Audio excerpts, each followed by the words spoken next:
Welcome to the Outer Realm with Michelle DeRoche and Amelia Pisano. Airing live on the United Public Radio Network, 105.3 FM in New Orleans.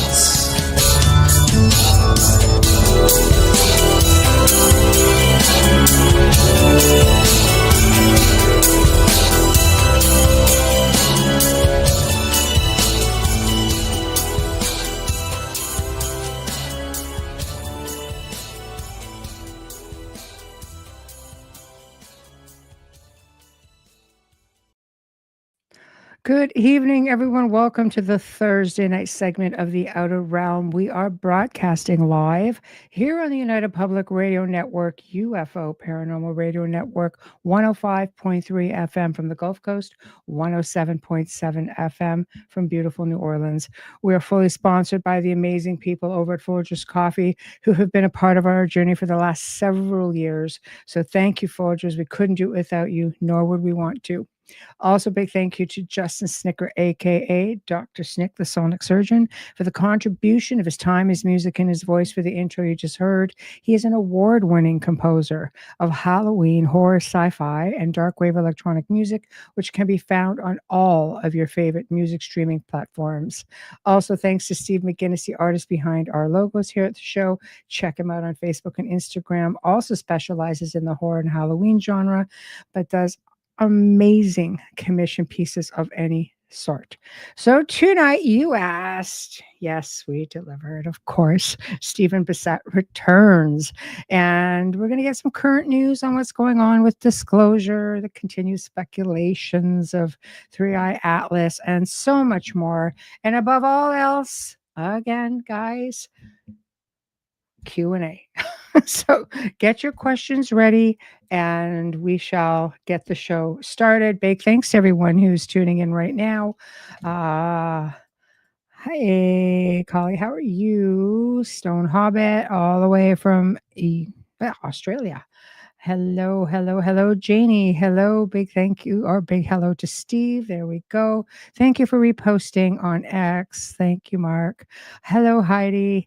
So just a reminder, guys, that we are on 2 Facebook streams tonight. We are on 3 YouTube platforms. We are on X. We are on Rumble. We are on Roku. So simultaneously, everything except for Roku has a chat room and we can see it all. Don't be shy. Last night we had almost 50 or 60 people just on X alone and nobody was talking, but I could see you. So anyway, don't be shy. Please feel free to ask any questions. So without further ado, Steve Bassett, how are you? I am fine. Well, so glad to have you back. Right. Ran out of time last time and people were starting to get hostile. So we can't have that. We cannot have that. No.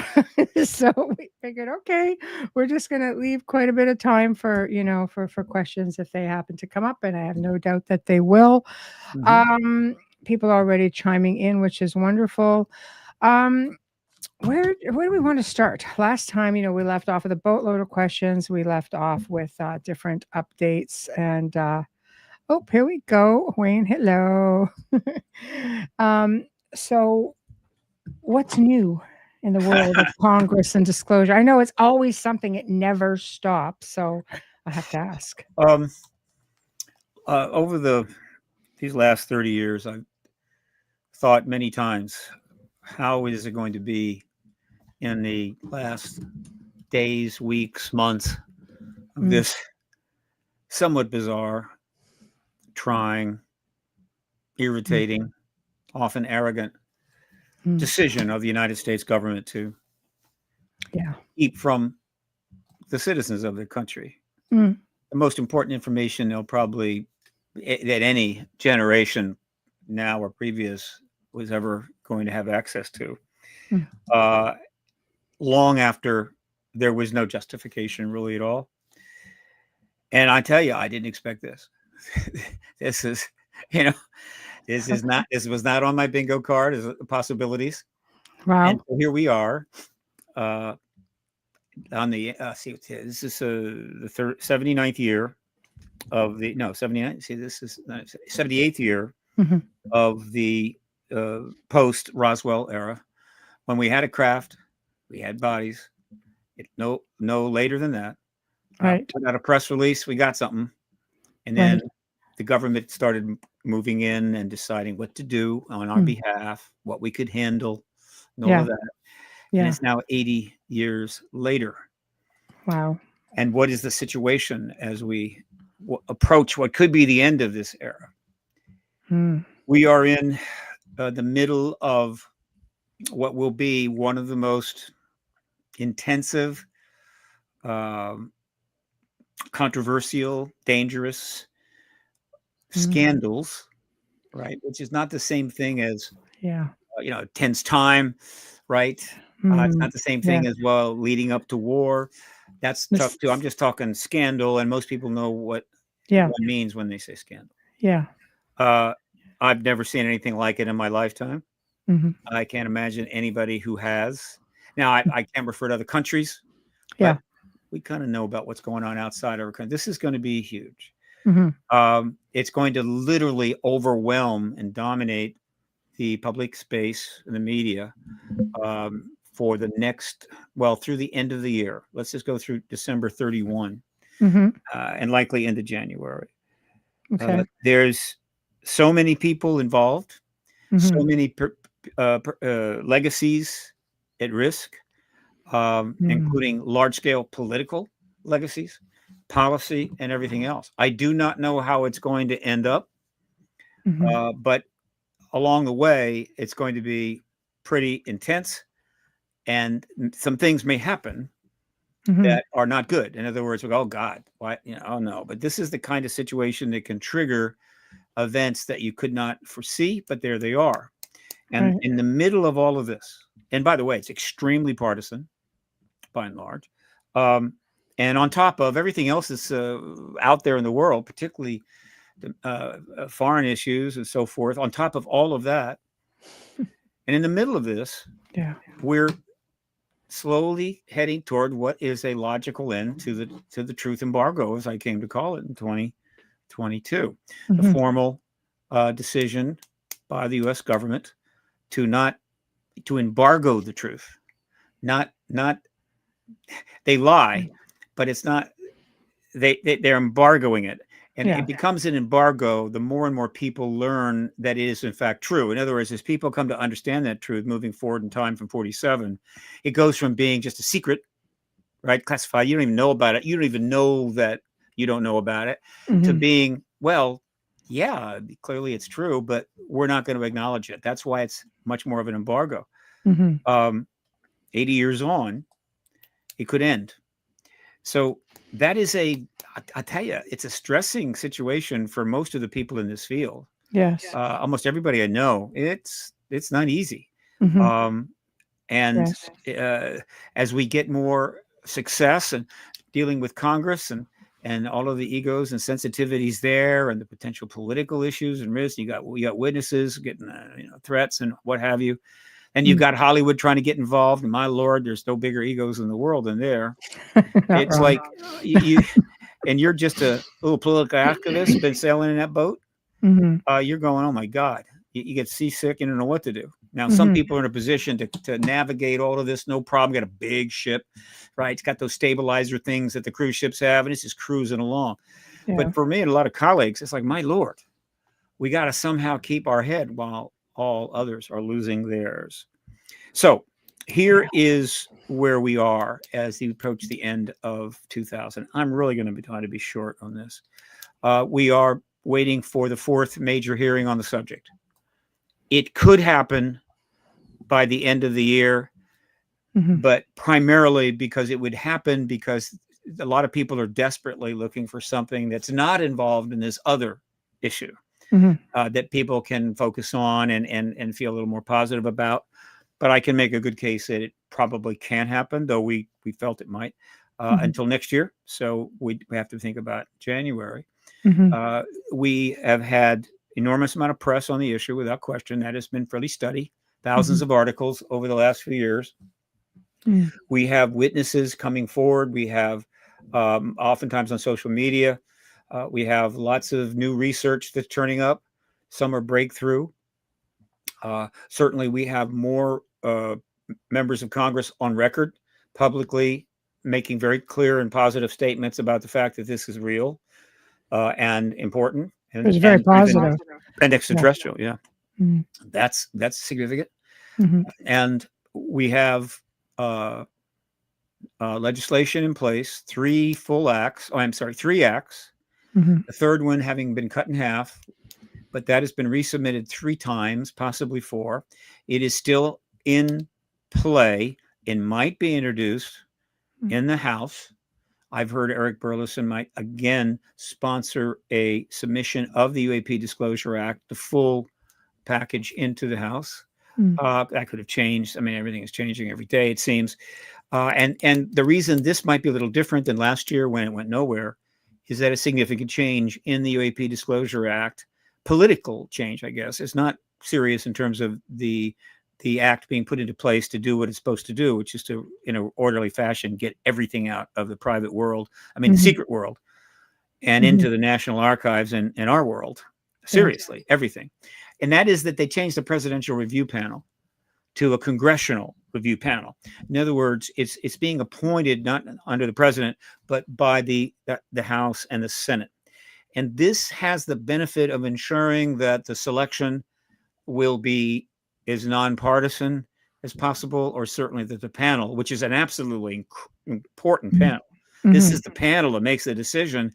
Yeah, those bodies of ETs can come forward now. Let's get those out, get an ambulance, bring them over, or no, we can't have that. So this may be a factor. So that is happening. All right. And of course, we have a documentary that premieres tomorrow in Washington. Apparently it premiered in New York 19th. That would have been yesterday. They just moved it up. No big deal. It's going to be airing in 3 theaters for the next week or so. Interesting enough, it's a group of theaters that are, I don't know if they're art house or just kind of a private little group called the Angelica Theaters. Right. And they're kind of cool. It's not the same kind of atmosphere, but and while they're not huge, they are word gets around. Word gets around. Legitimate theaters. Yeah.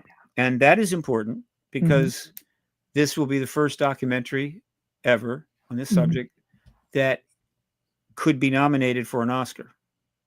They have met the qualifications. Wow. And it's the first to get what we'll call an official screening, even though it's only 3 theaters. We should have had docs on this subject getting 1,000, 2,000 screens. That's a whole nother issue. But so it's a first in that regard. And we'll talk about it in a second. Yes. So that is happening. So all of this, public awareness, witnesses, Congress, legislation, all of that. And of course, it's being covered by scores of podcasts. So it's getting tons of podcast attention, which is the new major, soon to be dominant media, I believe it or not.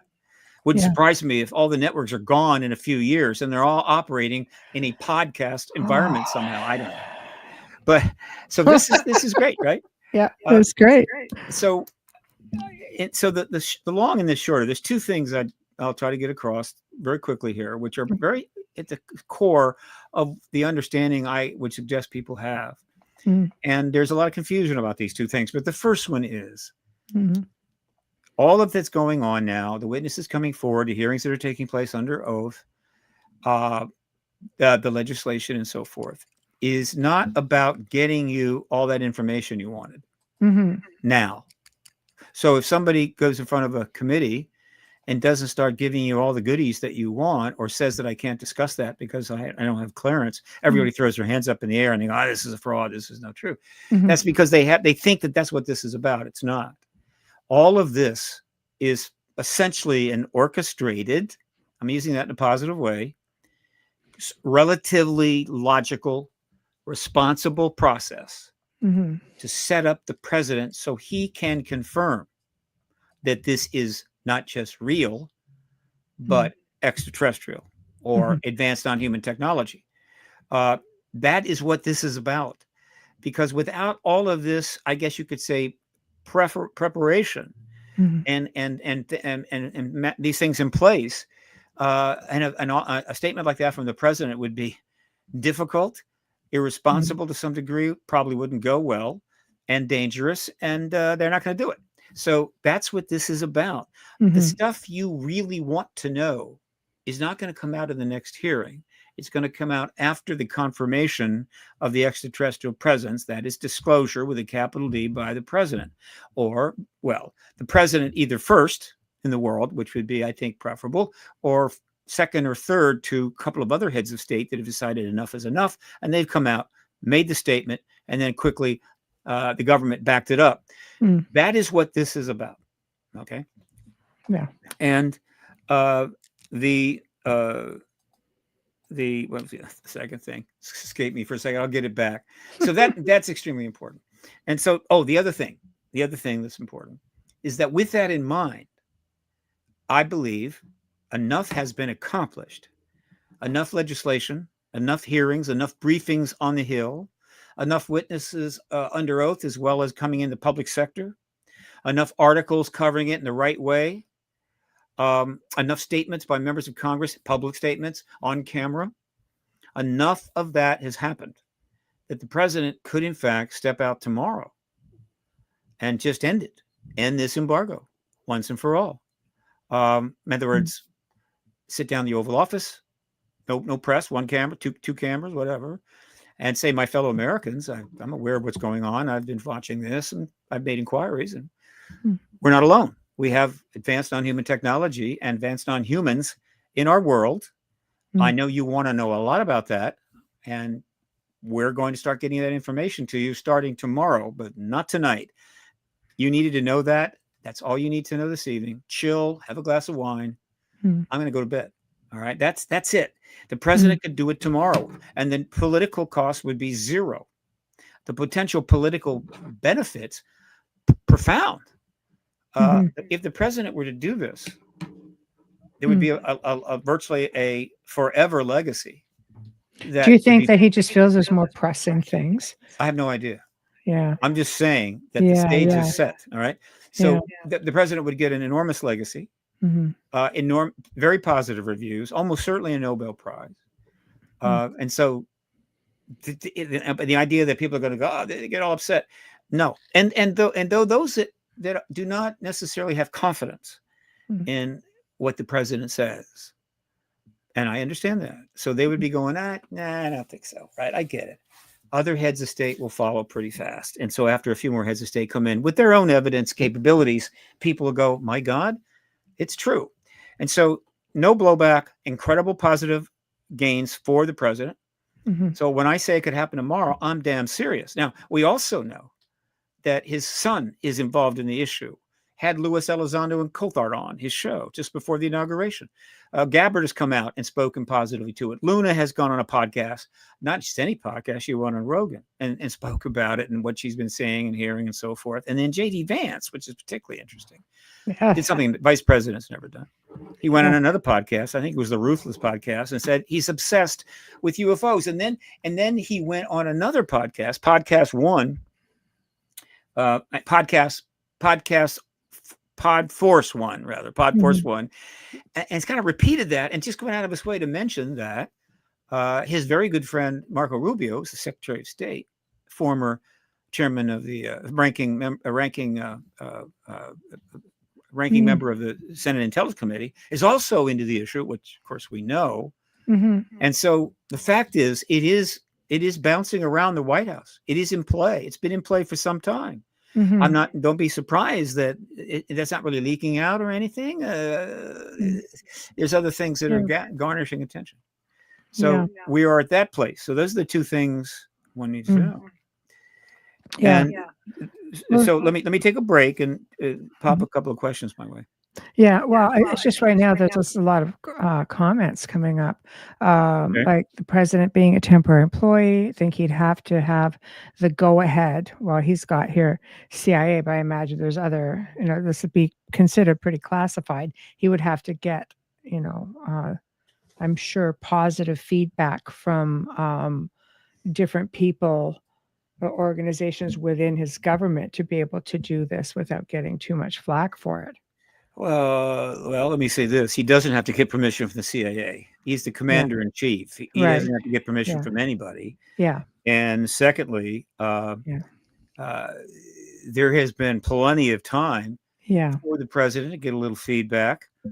He has appointed people to these key entities who are extremely cooperative. Mm-hmm. So getting feedback would be no problem whatsoever. Mm-hmm. And so that's not the case. Mm-hmm. It never really has been the case, except that the truth embargo had enough justification that the Department of Defense, primarily, and other agencies were able to convince presidents, and they all knew there was something. They all knew that there was something here, that there was a non-human presence, to stand down on it, and they did. But that's not the case now. And this president is the kind of president that will do whatever he wants. I think that's well established. Oh yeah, he's all about doing it his way. So it could happen tomorrow. So I Yeah. wanted you to know those two things. So Okay. I got more, but let's take a couple more No, comments. let's go. I'm just flagging them, so take your time and go. Okay. All right. I have to keep looking down here at these puppies. Yeah, you go ahead. I'll Okay, I'm flagging them. We'll get to everybody. A big deal tomorrow. Tomorrow, of course, is the premiere of the Age of Disclosure documentary in Washington. I will be down there for the 8:30 show. Yeah. I think some people are getting together at J&J Pizza just prior to that. The 6 o'clock show is also sold out, but as you go 3:30 and before, I think there's lots of seats. And then I think they're showing it during the week. So there's plenty of time for people to go watch it. Yeah. Now, as I said before, this is a breakthrough documentary that's doing some things no other doc has done on this subject. And as an activist tool, it is huge, as I have stated. It's an extremely significant documentary. And if it gets, and for that reason, it could well get a nomination for the Oscar. However, in terms of, I don't know, the total wonderfulness of it, I mean, docs can have all kinds of templates and so forth, and they can be high production, but yet still not meet that nomination level, whatever. But I think this is nominated on the basis of its importance, right? It's incredibly important, and that's a factor in that. However, that importance may not become manifest until a little later, maybe early next year, which is time enough to get a nomination. Okay. Now, why is it important? It is quite simply the largest, most substantive collection of individuals with rank and station, career, ever put together in a single document, speaking clear and positive to this issue, confirmatory to this issue. Nothing else has come close. 34 witnesses. And people say, oh, yeah, I've seen witnesses. I've seen them. They're always turning up. Same old, blah, blah, blah. I get it. But let's be reasonable here. Here is who is in this documentary people will be seeing, for the rest of this year. And as it goes on sale tomorrow as well, and rental on Amazon worldwide, who knows how many people are going to download it, or rather rent it. So here is what we're talking about. Let me just bring this up. Did I have it? No, it's right here. Just take a second. Come on down. I'm going to grab these. Okay. Yeah. First of all, we have 7 sitting members of Congress, 3 senators, and 4 members of Congress, congresspersons, and 1 recently a member of Congress. And they're not just any senators, right? We're talking about former Senator Rubio, Secretary of State, Senator Gillibrand, who ran for president, Senator Mike Rounds, and by the way, Rubio, Republican, Gillibrand, Democrat, Rounds, who was part of the co-author of the UAP Disclosure Act, Republican.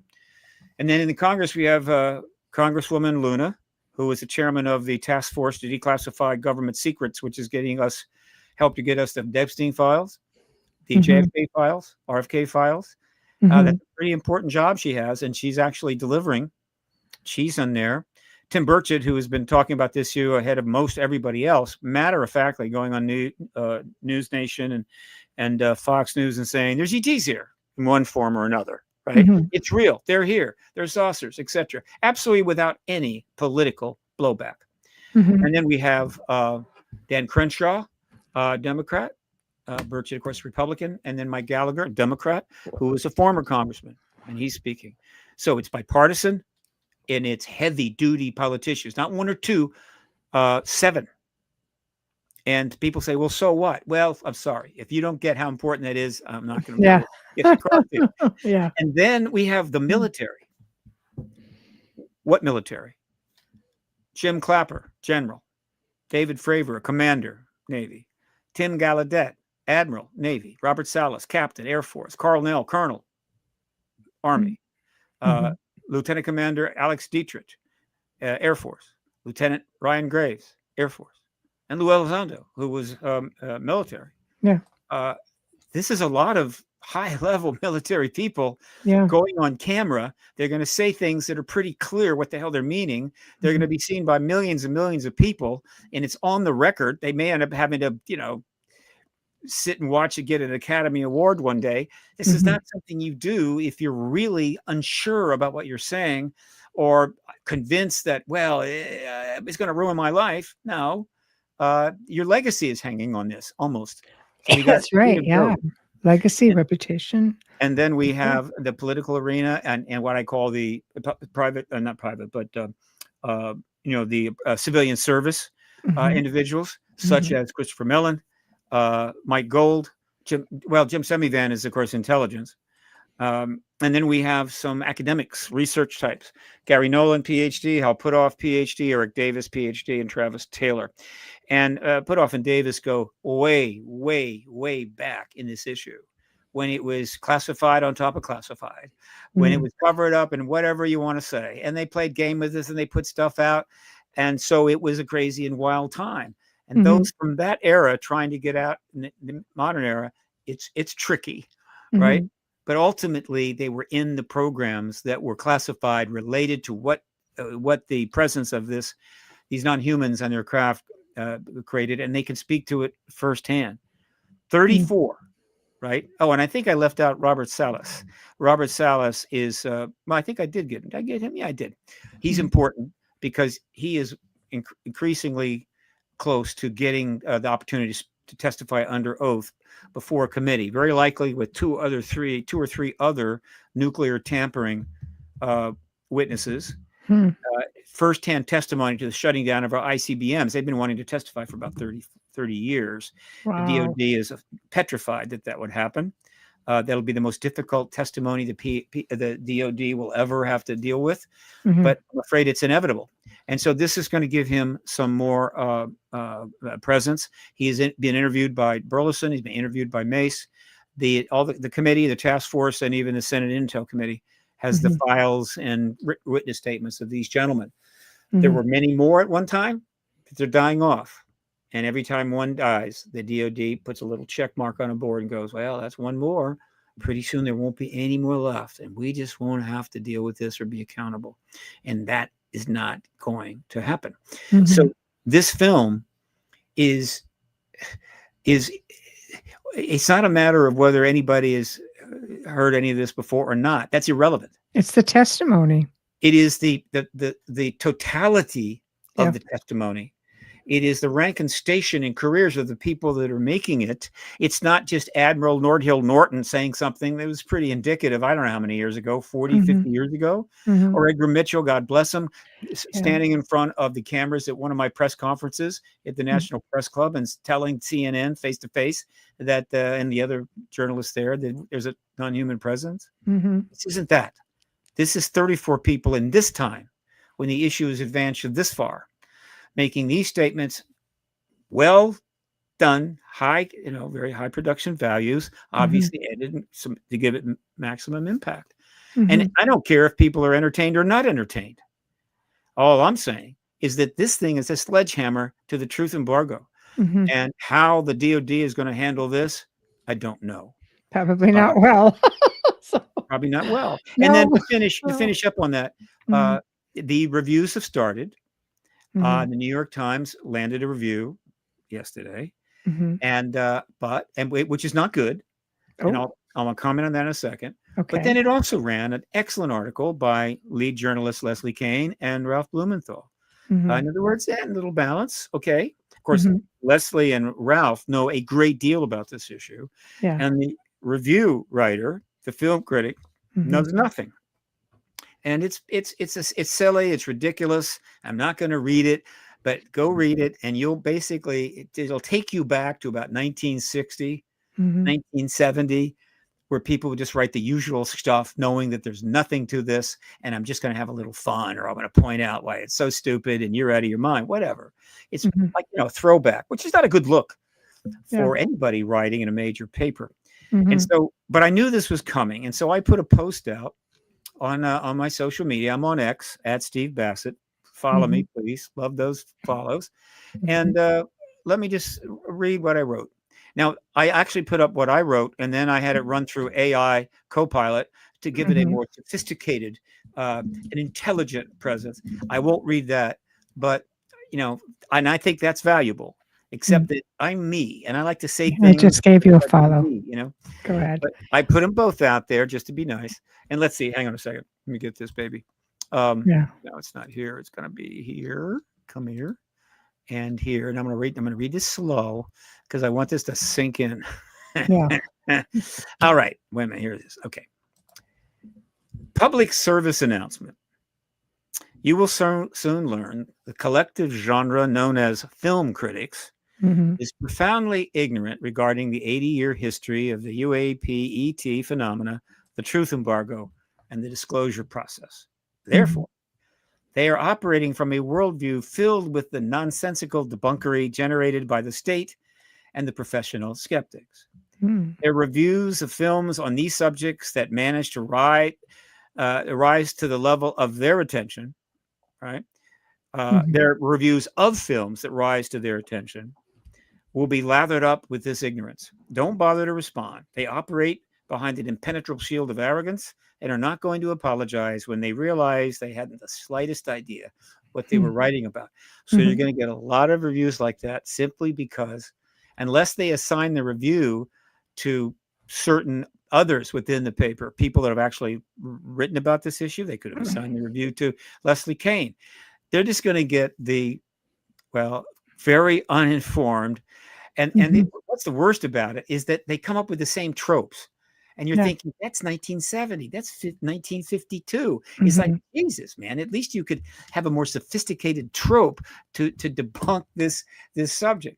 Yeah. So anyway, that's in the Times now. There will be many more reviews and hundreds of articles over the next month. I will chronicle all of them on my website, paradigmresearchgroup.org, in the print media archive. All right. Yeah. Well, so I recommend everybody just to subscribe. I've been a subscriber for years. I just followed you on X, and I'm just posting your profile up here in the chat room as well as on the board. So that way they can go in and peruse what you have going on there as well.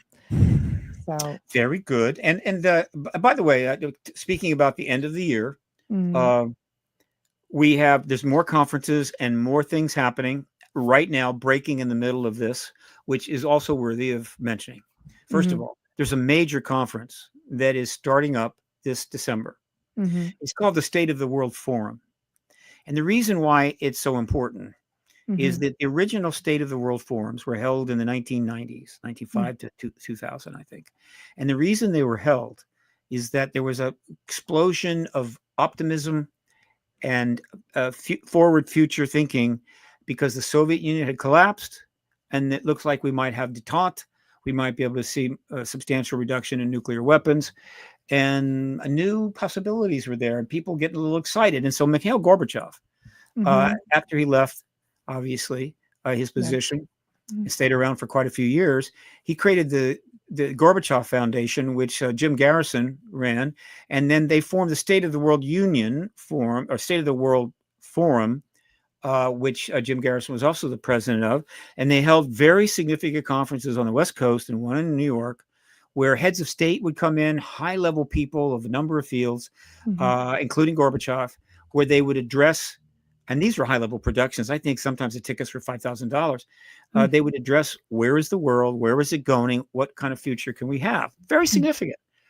Unfortunately for us, the wisdom that was imparted, the optimism that was in place was squandered because those that wanted things to stay the way they've been basically got their way. started up a new Cold War, a new weapons arms race, and a number of proxy wars, bombing people, killing people, that has taken to where we are now, even in a more dangerous place than we were, certainly at the end of the Soviet Union.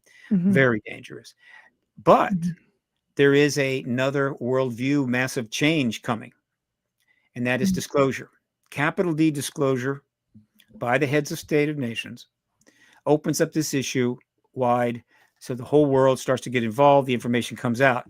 That is a bigger paradigm shift, magnitudes more significant than the end of the Soviet Union. And it's going to open up possibilities we can only dream of now. And for that reason, Jim Garrison has reached out to all the people that that were involved, that are still around, and others, to start up a new State of the World Forum that'll run through 2030. And this one is basically the similar thing. It's going to look at the world as it is now, and then talk about where it can and needs to go. And there's some things this time around that they couldn't address back in the 90s, such as psionics, the extraterrestrial presence. This is obviously a whole new component, but a critical component. So it's going to be online, December 14 to 17. There are also watch parties being created. The website is stateoftheworld.forum, right? State of the World Forum, stateoftheworld.forum. Check it out. You can start a watch party. And for those that want to register, I will mention that if you're watching me now and you get in touch with me by email or text or what have you through my website, I can provide, I'm a co-sponsor of the event, I can provide a code that will save you quite a bit of money on that registration. So that's coming up. And then one other thing that I'll note, and then I hope we'll take some questions. And as it happens, the person behind this situation is going to be part of the State of the World Forum, and a lot of other people like her. But this recent development, which is only about a month old, is not trivial, right? Again, it's the kind of thing that most people look at and go, that's interesting. But I look at it and go, whoa, whoa, whoa. And I'm talking about the work of Beatrice Villarreal, who is a physicist working for the Nordic Institute of Astrophysics, which you can guess is not a private organization. I mean, a citizen organization operating out of somebody's basement. And so she did something that I refer to as elegant science. I have a degree in physics, but elected not to move on past the BS, because I knew I was going to be a very average physicist and probably ending up, running the front desk, So she decided to investigate astrophotography panels pre-Sputnik. No one had done this. I'm pretty sure. And what did she decide to do? Let's go look at thousands and thousands of plates, astrophotography of places in the sky prior to Sputnik, and even a few years after, because it took a while before you even had 2 or 3 satellites, and see what we see. And what they found was that you would have a photograph on Monday in 1950, 49, whatever, and there'd be something in that photograph, a light, something, right? Could be a star, though maybe a little big, no big deal. And then 2 weeks later, another photo was taken of that exact point in space, and it's not there anymore. And there are, I think, some instances where it might have been there in 2 successive, and then on the third one, it's not there anymore. Okay. There are 2,000 instances of this. And so and it's been peer reviewed and successfully, but more peer reviews are coming. But it's elegant science in the extreme. It's not complicated. It's not deep theoretical science like quantum theory, whatever. It's just simple, elegant science, but the implications are staggering. And what are the implications? There is only one explanation for what they have found. We're not alone. We didn't put anything up there that's not natural. What's up there clearly is not natural, and therefore some other entity put it up there. They have technology, and they are not us. Case closed, QED, that's it. Now, I assure you that the debunkers will just bend over, turn themselves into pretzel. Don't care. The only thing that could even push back against this is that this still shot happened to catch a small something flying by, a little meteor, whatever the hell, and happened to catch it right there, frozen. However, the odds against that are staggering, and they found thousands of these incidences. But then it would show up again, and then in the third plate be gone. That's not possible. So it's shot, but it gets even better. It gets even better. Yeah. These plates are all time stamped, and so they started to coordinate the actual photo with this thing that's not a satellite, right? We didn't put it up, and what was happening down on the ground below. They found a 45% correlation between the presence of these non-human, not natural objects and our testing of nuclear weapons. When you tie that into the firsthand evidence for the shutting down of our weapons, which started 10 years after Sputnik went up in 66 with Minot, followed 6 months later by two events in Maelstrom, plus others later on. The Air Force was able to really hold tight, and some in Russia that George Knapp got into. It doesn't take a genius to see that is just confirmation of the connection between the modern ET presence and nuclear weapons, but so elegantly provided by the Nordic Institute of Astrophysics. This just happened. This is the kind of thing the Department of Defense and the skeptics have got to overturn. And there's more science projects in the works. Mainstream science is moving in. Mainstream journalists are moving in. Mainstream politicians are moving in. And so those that want to cling to the truth embargo anymore, please give it up. If you're hoping to be able to retire or die before it's finally out there and you have to answer embarrassing questions, they won't be that bad, and it's not going to work. So get on the side of the truth. Get on the side of history. I assure you, in the long run, it's absolutely the way to go. And so that gives you a sense of where we are right now in just the last months of 2025. Jeez, going out with a bang, I would say. In many ways. Yeah. So is anybody no messing around? Yeah, Yeah, I've got a couple. Again, questions, comments. It goes pertaining to the film because I wonder. Well, it will be interesting to see what happens with this new movie. Curious to see if it will get attention or not. I think it's going to get plenty of attention. Yeah, the skeptics, the standard skeptics online are just going to just find every possible thing that they can bring up. If they can't bring it up, they'll make it up. There'll be plenty of back and forth online. There's going to be plenty of media coverage. There's 34 witnesses in this film that the New York Times, the Wall Street Journal, Washington Post, Washington Times could go interview. That's a lot of interviews. And if I were them, I'd go interview them all. So it's going to be generating articles for months. I don't know how many. I'm going to guess it could be 500. So plenty will happen, be assured.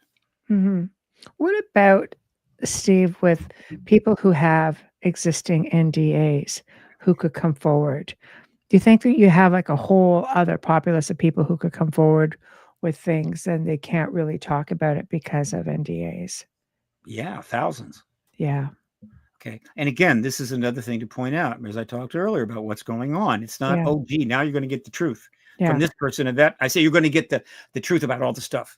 No, this is the process, orderly movement towards ending the truth embargo and getting confirmation from the president. So the people that are coming forward are doing exactly what they should do. They're not violating any NDAs. They're not violating the security clearances. If they're asked something in a hearing that they can't answer under those criteria, then they simply say, I cannot speak of it in this setting, possibly in a SCIF, assuming the other person in the SCIF also has the clearance. All right. And then those that are writing books or putting out articles or anything else, they're running them by DOPSTR, which is the organization that checks and then may redact stuff that they feel cannot go out now. That is particularly notable because of what they do allow to go out. And this is true of the books you've been reading, hearing about, and so forth, statements by Grush. And what they're allowing to go out is quite impressive. And so they're going to follow the rules. They're not going to, nobody wants to be a whistleblower. It's all you get is death threats. That's true. And they're following Yeah. the rules because the job now is to simply bring the temperature of the room up to a comfortable level where the president can come out and end this 80-year embargo. So be patient with these individuals. And some of them are more reluctant than others because there is blowback by the DOD. They've done a couple of things recently, which they should be ashamed of. And there are plenty of skeptics out there. And of course, the internet, if they can find your handle or whatever, the internet's got what, 2 billion people on it? I assure it, at any given day, quite a few of them are more than happy to give you a hard time. That is the nature of today's world. And they'll even dox you. And that's unfortunate. The internet is also the most powerful fact-checking thing that's ever been invented. And the ability to do activism with the internet, some parallel. So it's the good and the bad. You have to take them both together. So again, accept what people are willing to say. Be positive and supportive of those that are deciding what to say. And ultimately, we're going to get disclosure. And in our lifetime, most of us will see virtually everything the government has classified now in the public space, and technologies and other things already being developed to deal with the problems of the human race right now, which now exceed our technological capability. Yeah.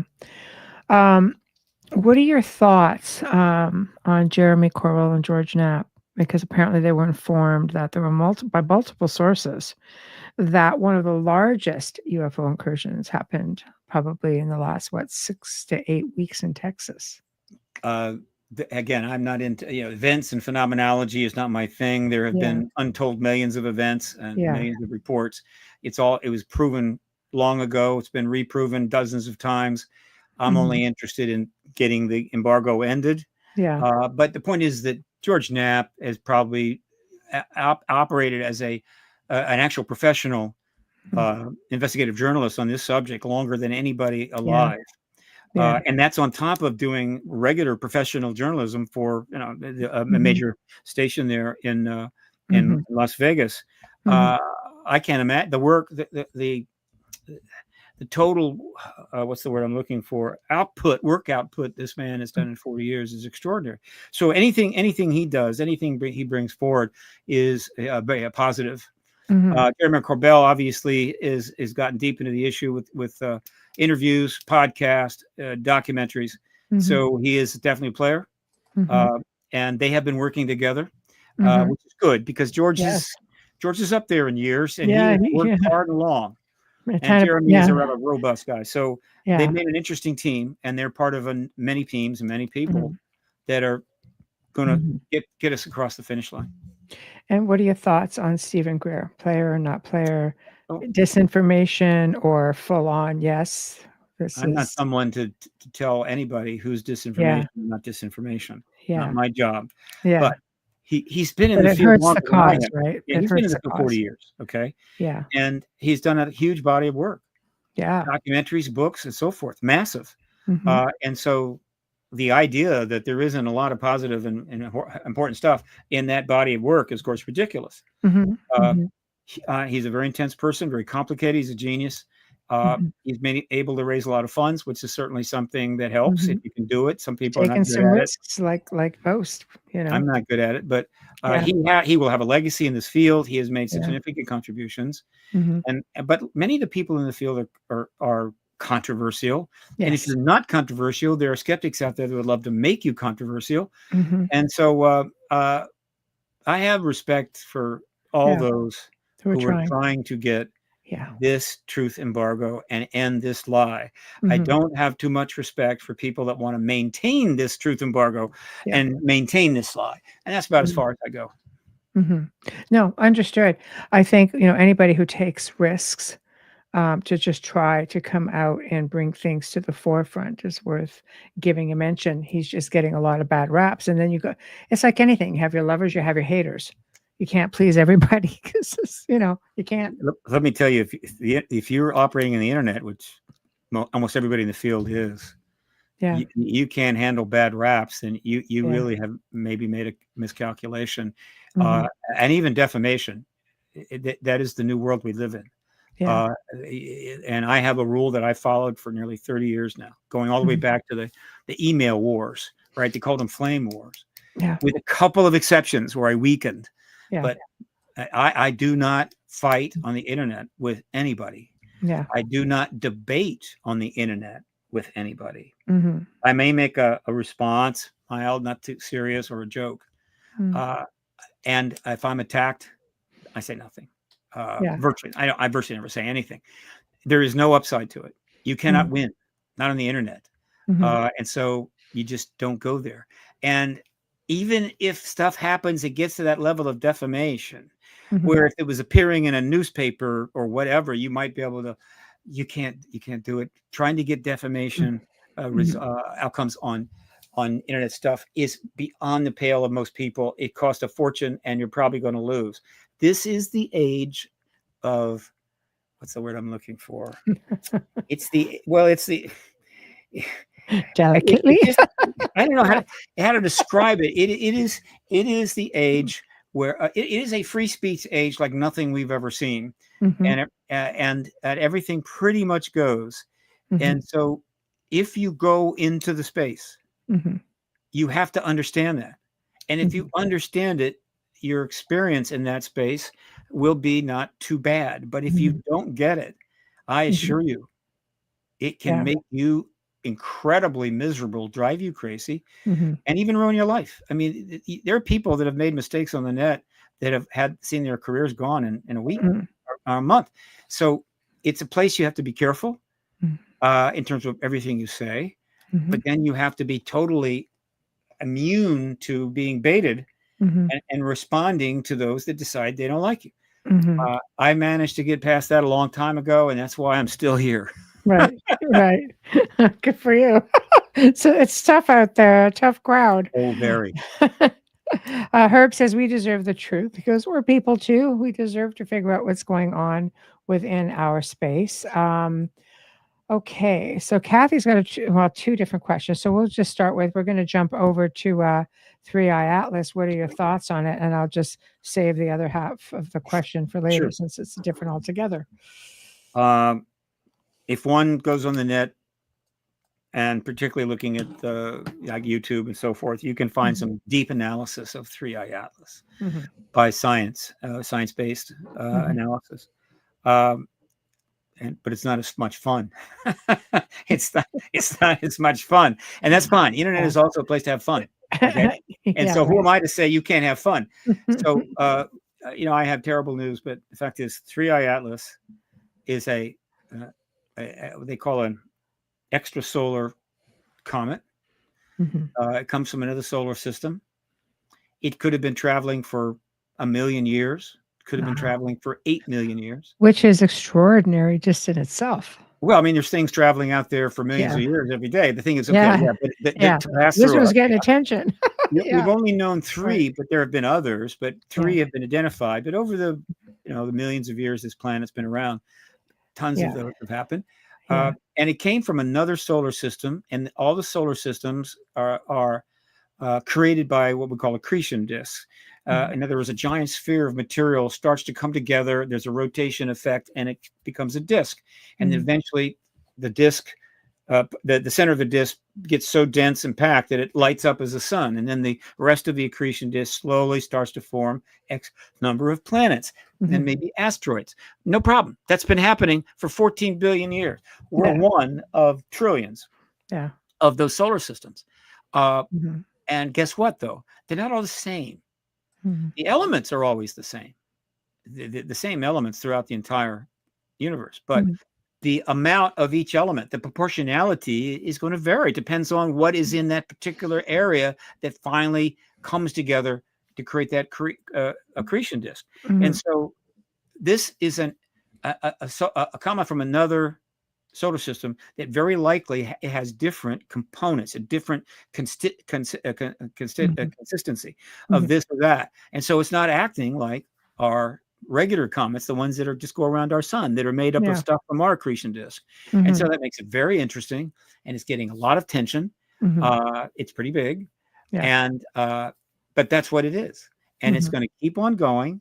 It's going to then leave our solar system and could easily travel on for 1 billion more years. Yes. That's it. Now, why do I even care? I'll tell you why. Is because you have to admit that the enormous interest in this Yes.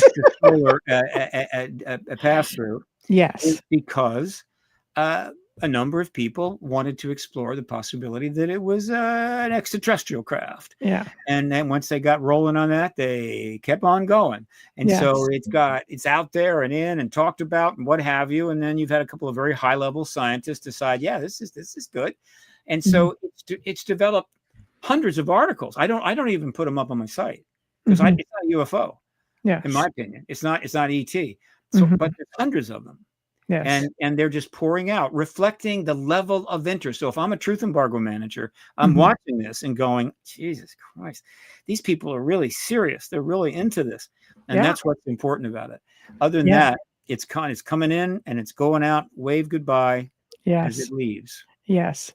I was going to say that exact thing with respect to the interest. It gauges the interest. I guess it's a matter of gauging how many people are fearful or how many people are just all about it. Beam me up, come on down, whatever the case may be. 5% of that interest is because people just love comments. Right? 95% is about it could be AI, could be artificial. Let's check it. Let's get the photos. And it's cool. It's cool. We are spacefaring civilization. We have telescopes of various types in the deep, deep space, looking at this thing coming. And I'm thinking, and again, Truth Embargo Boys, he's like, please, okay, right? We're spacefaring civilization, taking close-up pictures of interstellar objects. And you're going, well, you just can't handle the truth about this. This ET thing, you're just gonna fall apart, gonna go crazy. You won't go to church, you won't pay your taxes. And we just like the secrecy. We love it. It's like having a treehouse in the backyard that the women can't come to, the girls. And I'm going, grow up. Yeah. And get this out so that we as a civilization can decide how to deal with it on our terms, not just the terms of a few select individuals who feel they are psychologically so much more robust that they can handle what we cannot. Well, there's a belief that even government, or scientists are interested in it, because they're deliberately testing the waters. Maybe they are deliberately testing the waters to see, like, is this, should we come out and remove this embargo? What do you mean by testing the waters? How are they doing? I mean, testing the waters with respect to because there've been articles even apparently where they're like, oh, this thing's got propulsion and, men of science and things like that. A lot of hypothesis, but I'm wondering, if you have it, if it is one of those projects where they're like, look, let's just go with it and just see where it goes and see maybe it's worth taking that embargo down. Maybe it's worth doing it. But if there's just so many people going, no way, no way, no way, these are the people who do the voting. So you might want to take a step back from it. Well, yeah, 3i Atlas is not a comment that was budgeted by the Department of Defense to fly in here. But I'm not saying they're not rolling with it. But so no, it's not a project. But if I were in part of the management of the truth embargo, I would be paying close attention to how people are responding to this event, how they're eager to explore its possible extraterrestrial connection, and I'd be responding to that. I don't think it hurts. It definitely does not hurt. It's one more piece, small weight on the scale that eventually is going to drop that scale. But I really wish it would happen sooner than later. And one of the reasons that I'm impatient and can be passionate and impatient and so forth is that I know a lot about the nuclear weapons war issue, and more than I would rather know. Yeah. And the fact is, very few people really know much about that. They're just leading their lives, having their kids and grandkids, and they don't know how it's all virtually at risk. All of it. Not 100 years from now, a year from now, 5 years from now. We've pushed things to the limit, and we're standing right on the edge, and it could go at any time. We've made the world extremely dangerous. We had an opportunity in 1990s, and we blew it. And the people that blew it are not unknown, and the reason that they did it is relatively known. And there's just not enough awful stuff you can say about that. But it doesn't matter. It's in the past. Now we have a second chance. If we blow this one, there won't be a third. It's just pretty sad, really. Yeah. You know, We're dangerous. it's a cycle that repeats itself. Yeah. We weaponize everything. Probably the most important reason the truth embargo was started, maintained so intensely, was given the circumstances of the 1940s and 50s. But it's still the same today. The technology that they had in their possession from any crashes, and there have been a number of them, number one on the to-do list is weaponize it, period. They will weaponize anything that they think will give them an advantage. When I say they, I mean the people that are defending the country within the classified world. Right? And God knows where they've gone with that. And they also found out early something that almost every contactee knows, is that these entities, no matter which ones you're dealing with, they're all telepathic. Apparently that is a fundamental ability of the universe. So that they learn quickly that these entities are telepathic, and they're going, well, telepathy is real, which is a pretty big deal. And they learn not by going to some magic show or something where the guy seems to read. I'm talking about they know. And guess what they decided to do? Weaponize it, of course. And so they developed these programs designed to deeply explore the mind, to try to get at the cause of telepathy, and other things started to come out and learn about. Some of that was from Russian research, and the net result is that they were trying to weaponize what we now refer to as a group of phenomena that come under the heading of psionics. Great word. Wording is always important. And psionics, they weaponize it. How can we weaponize remote viewing, telepathy, even telekinesis, whatever? And they classified the hell out of it until it started to leak out a little bit. Then they had to kind of dance around that, just like they did with the ET stuff, which leaked out. But again, we got 8 billion people. And if the default position of all of the major nations, the high-tech nations, and certainly the 9 nuclear nations, is weaponize everything you can, because we're going to have to kill somebody soon. Somebody's going to want to come and take us over. And it's going to be the survival of the fittest. And the fittest is determined about how good are the weapons you are. This is ancient. It's totally not appropriate now. It's silly, stupid, ancient, whatever. But we can't get out of it. And I happen to believe that the ET presence of the last 80 years, which is going to culminate in open contact post-disclosure, is precisely about that.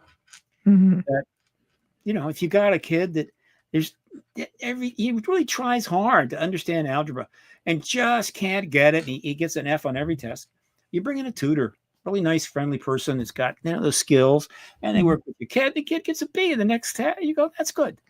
Right? Are you gonna say, no way, my kid is not gonna have to use a tutor, he's gonna do it on his own, whatever? No.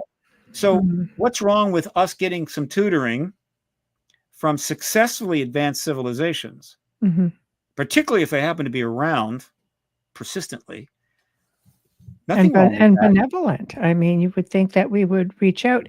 I mean, you had mentioned the one time, I think when you were on, about the Space Force, and this is just a big thing that they were looking at funding and such. Why? Yeah, if they are funding, yeah. So why, if you didn't know that there was imminent possibility of danger, or is it just, like, aren't you inadvertently admitting that you're preparing against something? Yeah, I mean, depending on how you look at it, yeah. But in fact, they have a space force, and other nations have space forces, whatever they call them. Yeah, because they are fully anticipating having a war in space. Oh, Jesus! Not with ETs, just with other other nations, right? Yeah. Okay, and so you got to have a space force, which just takes this nonsense higher up. So there are things that can happen if you get into a space situation, which are, you can use certain EMP explosions to knock out all the satellites of a particular country and not kill a single person on the ground. And you could literally turn that country into a mess, which is why if you did that, the country would respond with ground-based ICBMs and blow up your cities.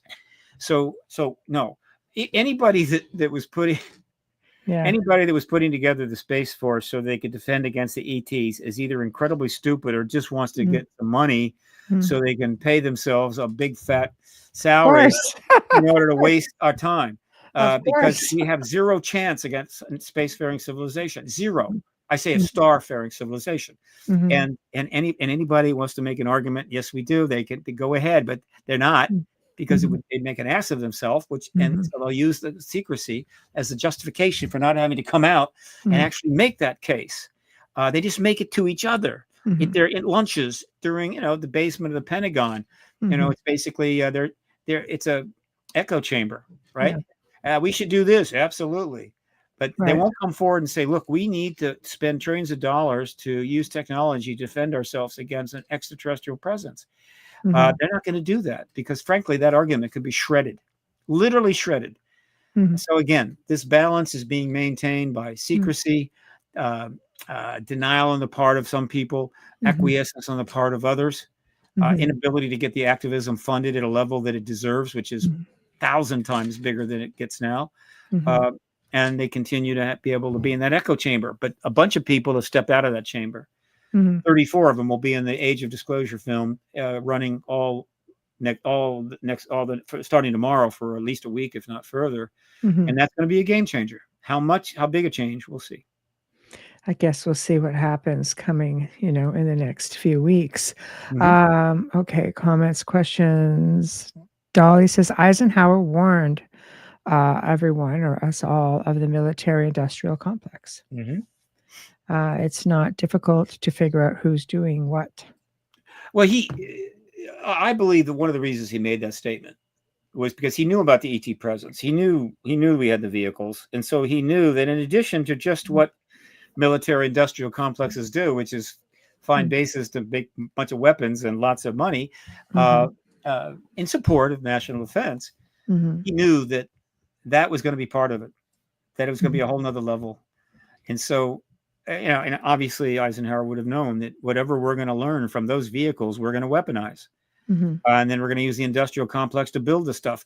So I think that just added a more urgency to him make that statement in 1961. God bless him. And he was basically right.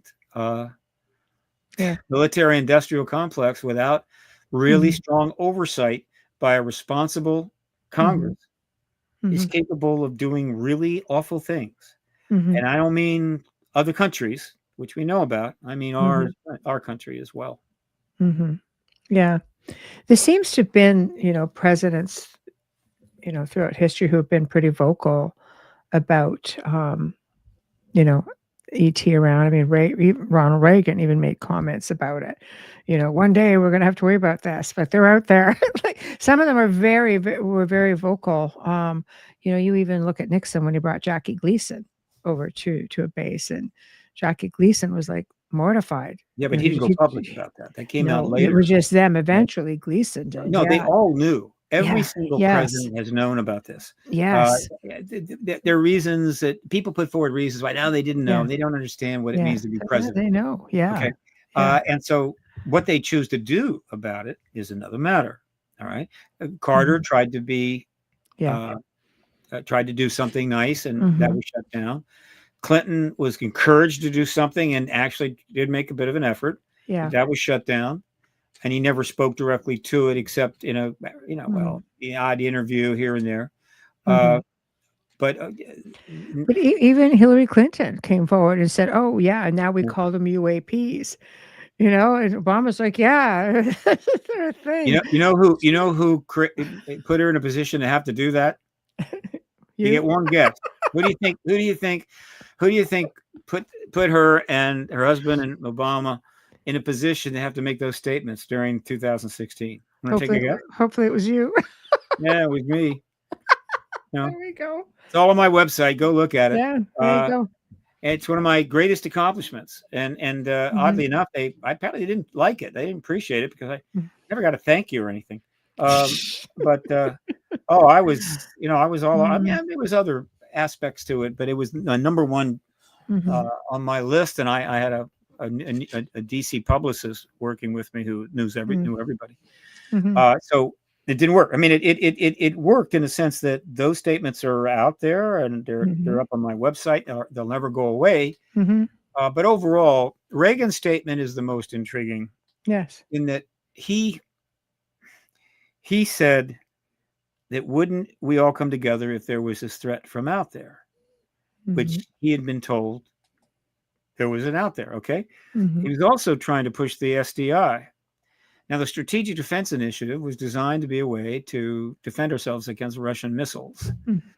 But I have a feeling that one of the reasons he pressed it so hard, even after the scientists started pushing back, saying it won't work, is because I think he was also sold on the idea that it would also double as potentially a defense against those entities out there. And all that's fine. I mean, at the time, I'm not criticizing Reagan.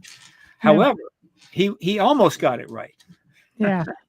In that a good effort. Yeah. Wouldn't we all come together if we knew there was an extraterrestrial threat that we had to defend against?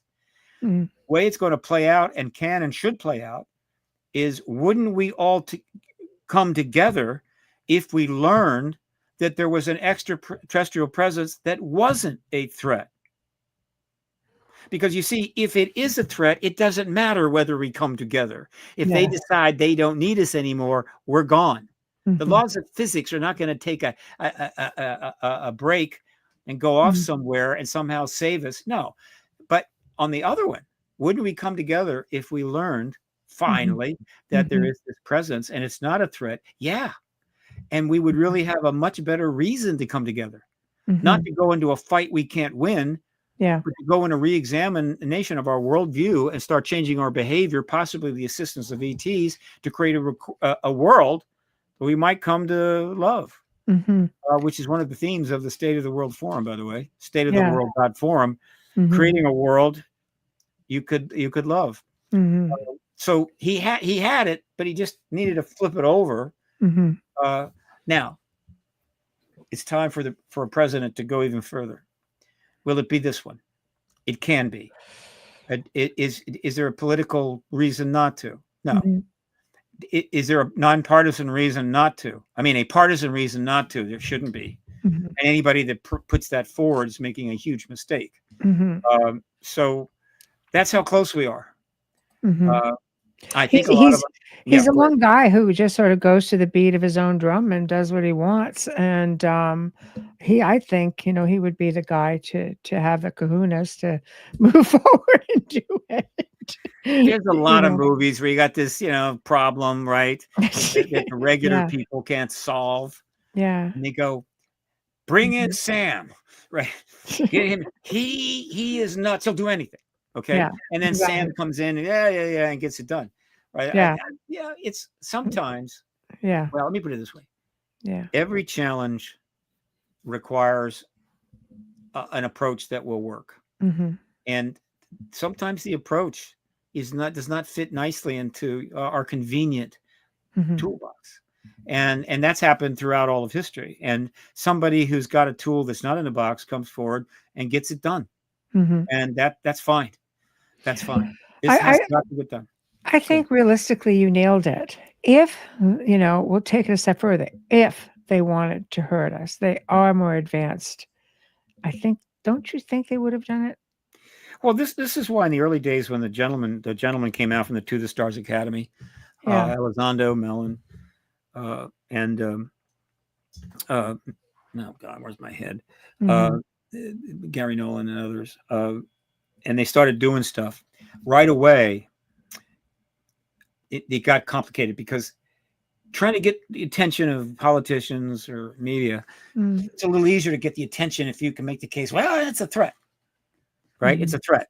And people, well, if it's a threat, then we got to look at this. I get that, but that's a huge mistake. It was a big mistake. And I was talking about it, and I think they started to correct themselves because, appropriately, the extraterrestrial presence is a potential threat. That is absolutely true. A threat is not the same thing. Okay. So a knife sitting in a kitchen drawer is not a threat. It's a potential threat. A knife in the hand of somebody pointing it at you in front of you is an actual threat. And so the ETs have always been a potential threat. Our sun is a potential threat. Right. Three-Eye Atlas could take a left turn and become a potential Yeah. threat really fast. Yeah. And so it's very important to get the right language into light range potential threat. Now, to what degree is it a potential threat? Mm-hmm. And the evidence seems to indicate that in terms of serious consequences, very unlikely. In Mm-hmm. terms of very low level, how would you say, aspects that are not comfortable, Mm-hmm. that are not pleasant, there's some substance to that. And so one could say that being if you're talking, say you're a mother and you're talking to your daughter, and your daughter for whatever says, "Mommy, is there a potential threat that I could be abducted by extraterrestrials?" The answer is there is a tiny possibility there. That's a legitimate and true statement. Yeah, because you can't say one way or another definitively, so you have to. Well, I mean, it can happen. Yeah, Because it does happen. exactly. Yeah, yeah. The And potential. now, how awful is this? It's not. It's definitely not particularly fun for the people that are contactees. Most, some it is, and that's important to know. And does that mean that justifies keeping the truth of this vast engagement, hiding it, embargoing it, and denying it, and what have you? Absolutely not. It never did. But that's what they've chosen to do. And all I can say is that the risk is low. But if this issue finally gets brought forward, I know the contactees are going to be in a much more comfortable space, because nobody's going to be laughing at them, and they'll have some appreciation and so forth, and make it easier for them. That's the least we can do for them. So denying this thing has been hard on them. It's another one of the many negative consequences of the truth embargo, and the list is a long list.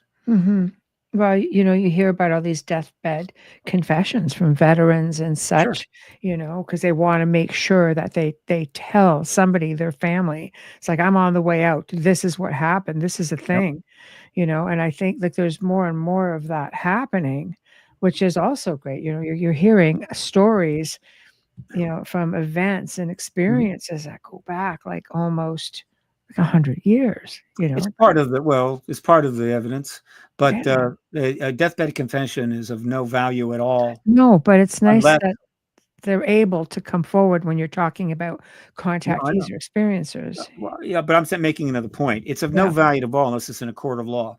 If somebody gives you a deathbed confession, okay, fine, you know that information. Yeah. But what's the impact on disclosure? Very little. There have been a number of them that have been put into books, but it's not great. However, a deathbed confession has legal power. Okay. And so if you could go into a court of law making a case regarding the ET issue, ET presence, and you're able to provide legitimate deathbed confessions, you literally have some legal influence there, legal power, which is one reason that you haven't seen any court cases involving extraterrestrials. There's been thought about doing it, and people wanted to do it, but no, that would be a problem for the embargo, so that's not going to happen. But deathbed confessions are good for the research and helpful, and we do learn something, and God bless those that are willing to do that.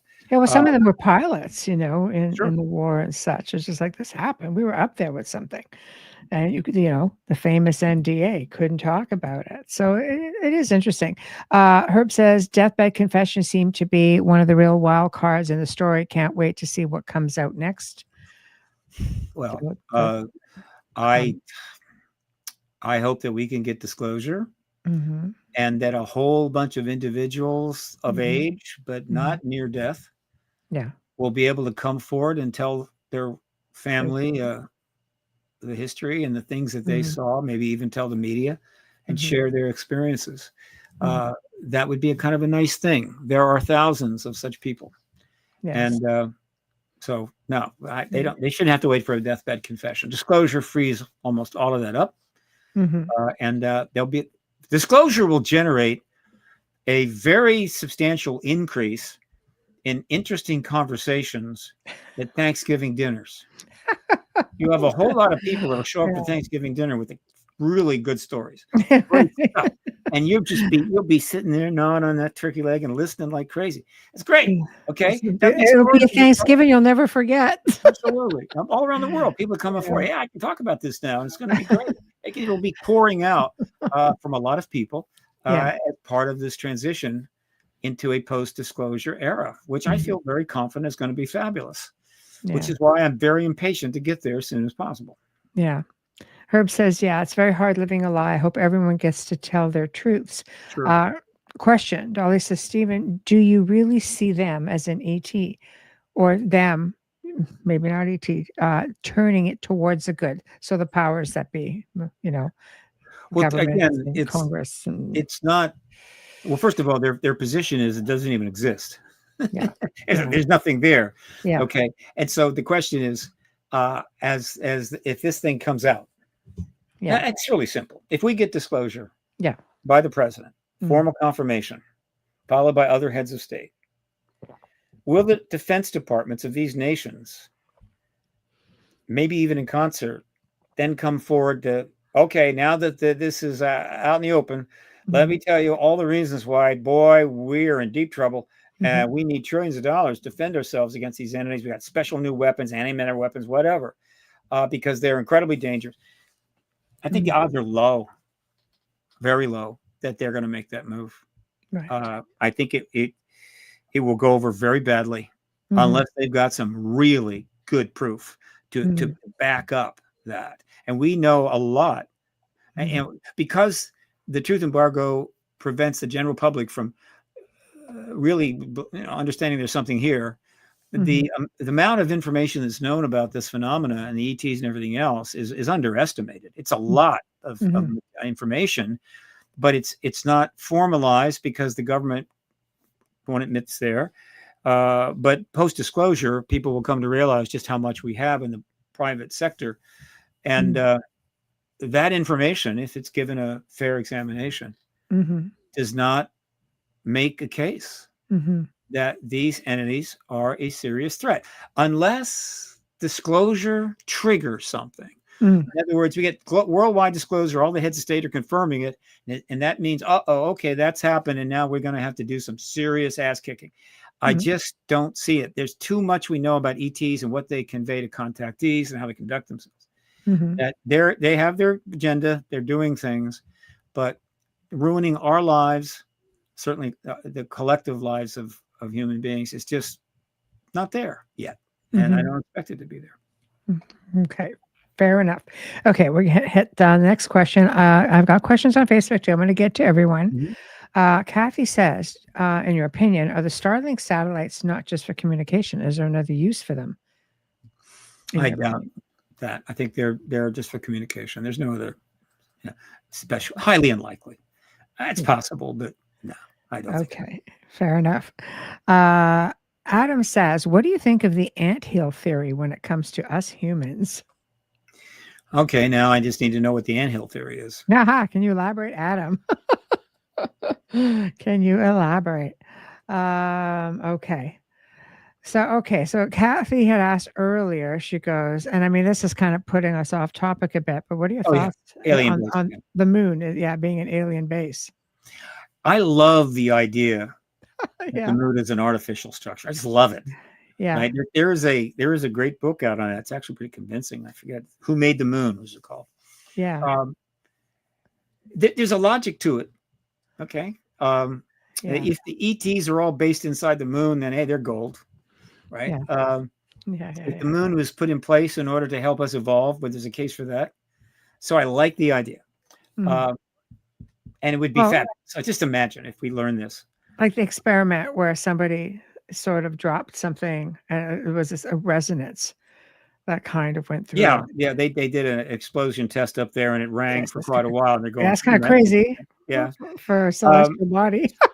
Over the history of this planet, if ETs could have easily set up a base on the moon. Yes. Particularly in the era before we had space travel. Just set up some bases on the far side, just to kind of keep a low profile. That wouldn't shock me. Do they have a base there now? It would have to be underground because we've surveyed pretty Yeah. much the whole moon. Yeah. But could they have a base underground? It's very possible. There have been a number of videos taken where things are seen leaving the moon. All right, No. Yes. that aren't us. Logical, pretty cool. Mhm. We also think they have bases underground here, even Mhm. under the seabed. That Yeah. should not shock anybody. So Mhm. it's not so much is the moon have a base or an ET base. Do the ETs have bases? And I think the answer to that is a very strong yes. Mhm. And Mhm. one day they may be on Google Maps. There we go. There It's we like, go. I All want to go right. visit that base. You know, they allow people to come in like, once a month. So Yeah. put it out on the maps. Let's drive there. It wouldn't shock me, but they have bases. That's how they can operate here. And people that have been abducted Mhm. sometimes don't end up in they don't recount being in a craft. They account for being in a facility. Just like And Herb right right. here. He says, "Oh, deep state meditation a couple weeks back and found myself in a 70s style office underground on the moon. It was empty except for a robot." Okay. Yeah, they could build underground bases up there. We couldn't, but they could. Or we could take over an old one of there. I don't know, but Yeah. that is not going to shock me. No. It is, we are one of I estimate. Well, I did an estimation recently that ran through, and I think I came up with 1,000. God, what was it? There are X number of planets in this universe that have advanced tech people on them, and it's a big number, right? Mhm. But it's a big universe, and so we're a living planet. There might not be a planet with our level of evolution in terms of sophisticated intelligence and so forth within hundreds and hundreds of light years. Who knows? Mhm. So we are special in that there's just not a lot of what we represent, and therefore there's going to be a lot of attention paid to us. Yeah. If we had our own starships, Yeah. where do you think our interest is going to be? There might be 10 solar systems relatively nearby, and there isn't a planet in there that's got anything interesting at all. Mhm. A couple of them got life, but they're at the level of like algae, and it's like, well, what can you do? But if there's a planet that's got robust life moving forward, we're going to be very interested in that. We're going to be in lots of ways. Absolutely. And so the idea that there's a lot of interest in us is hardly a stretch. That explains a great deal. So that interest is evolving, and now it's going to a special place. Doesn't surprise me. And if they're going to survey and monitor a planet, unless you've got some cool tech, you need to have facilities. You need to have bases, places to work from. So apparently they've got that. Yeah, I would agree. You hear stories from contactees and experiencers like pretty regular. Anthill, like we aren't worthy of being considered. The anthill theory that we are not worthy of being That's an considered. odd theory. I think even ants are worthy because in fact, there are people who study ants their whole life. They're a fascinating set of species. Yeah. Of course, we're worth being considered. Absolutely. Yeah. We are. This planet is unbelievably complex. The human brain is incredibly complex.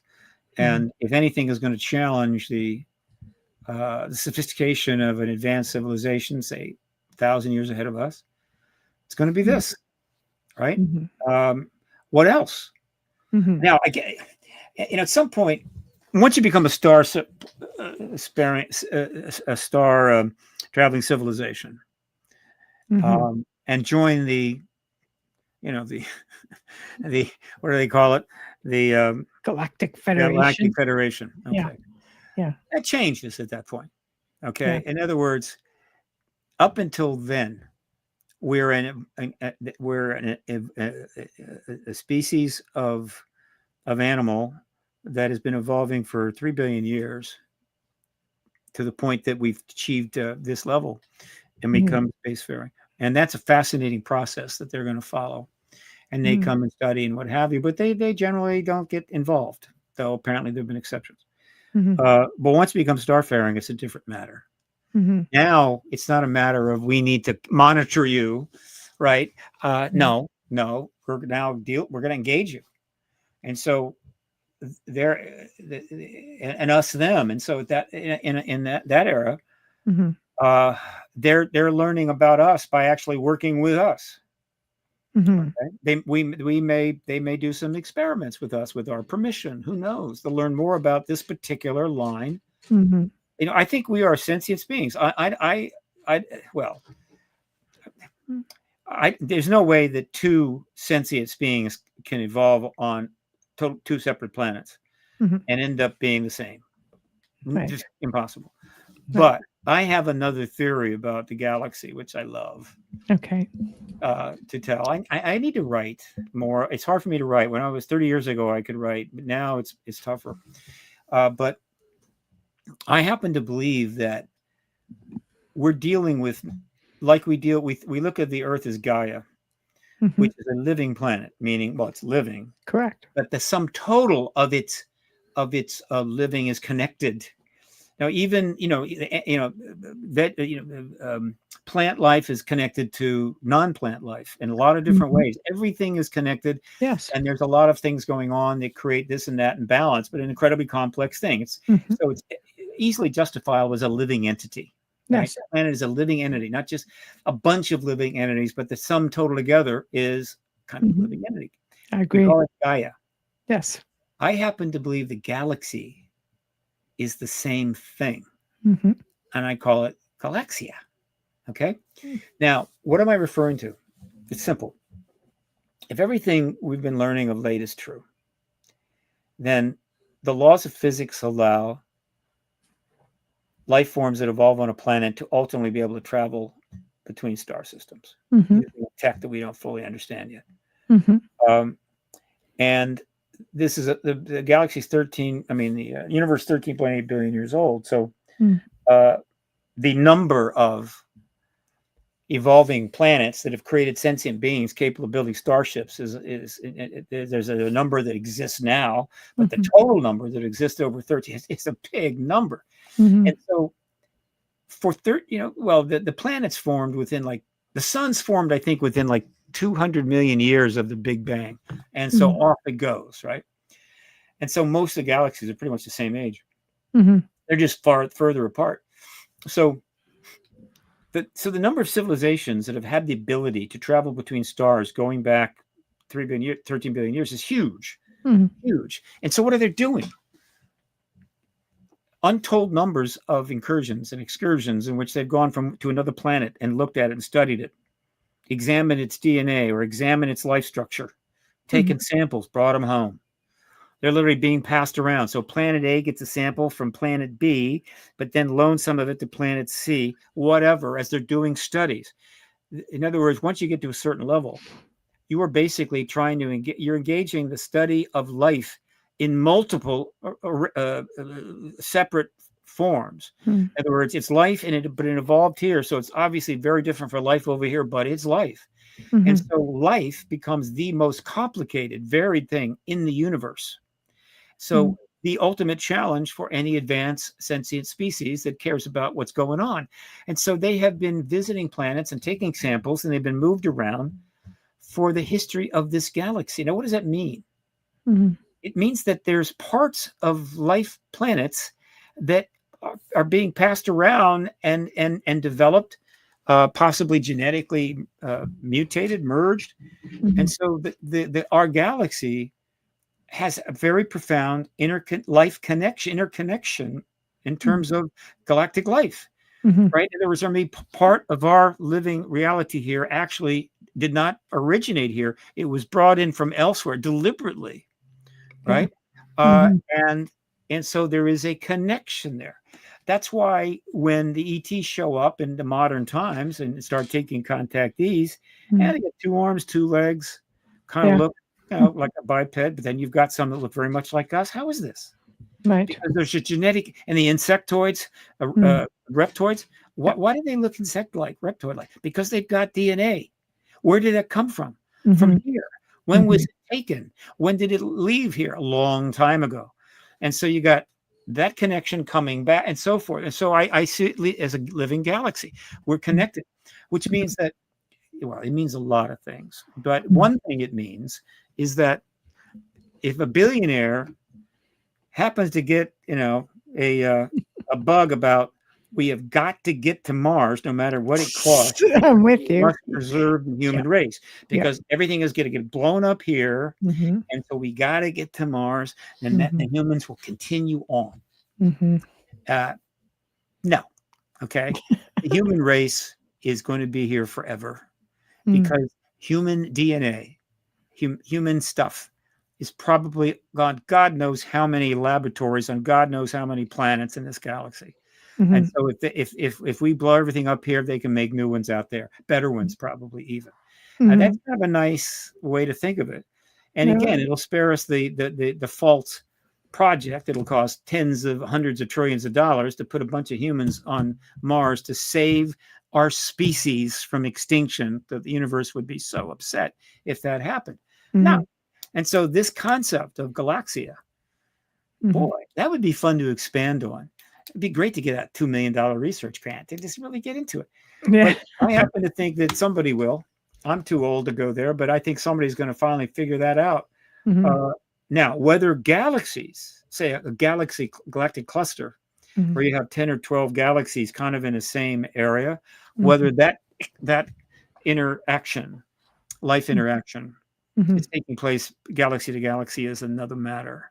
The distances between galaxies are big, obviously bigger than the distance between any stars in a galaxy. So is it even worth it? In other words, if you've got a whole galaxy to explore, it's so vast that you really need to go bother another galaxy. I don't know why you would do that, but I'm sure it does happen. Sci-fi does go there. Well, you've got your adventurers, I think, in every race. Wayne says, everything from atoms all the way up to the galaxies all rotate in a similar fashion. Everything is most definitely connected.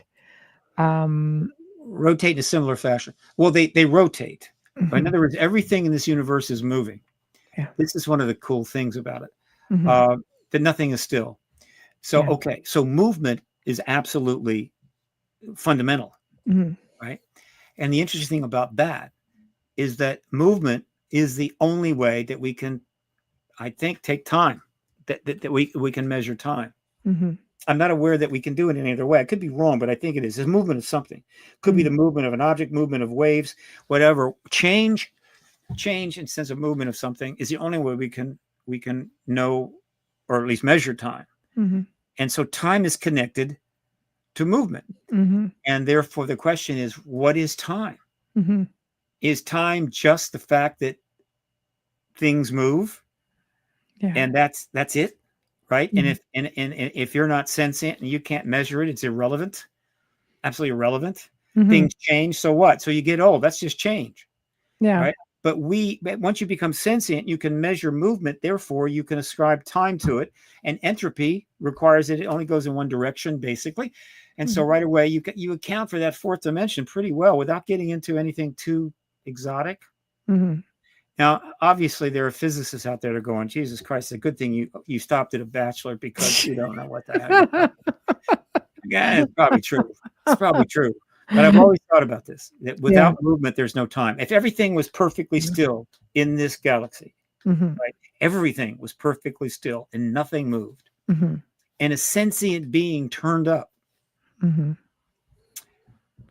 How would that being be able to measure time, except the being probably has changes within itself, okay? That it could then measure time that way, fingernails are growing, whatever. But say it's a non-living thing looking at that spot. You cannot measure time.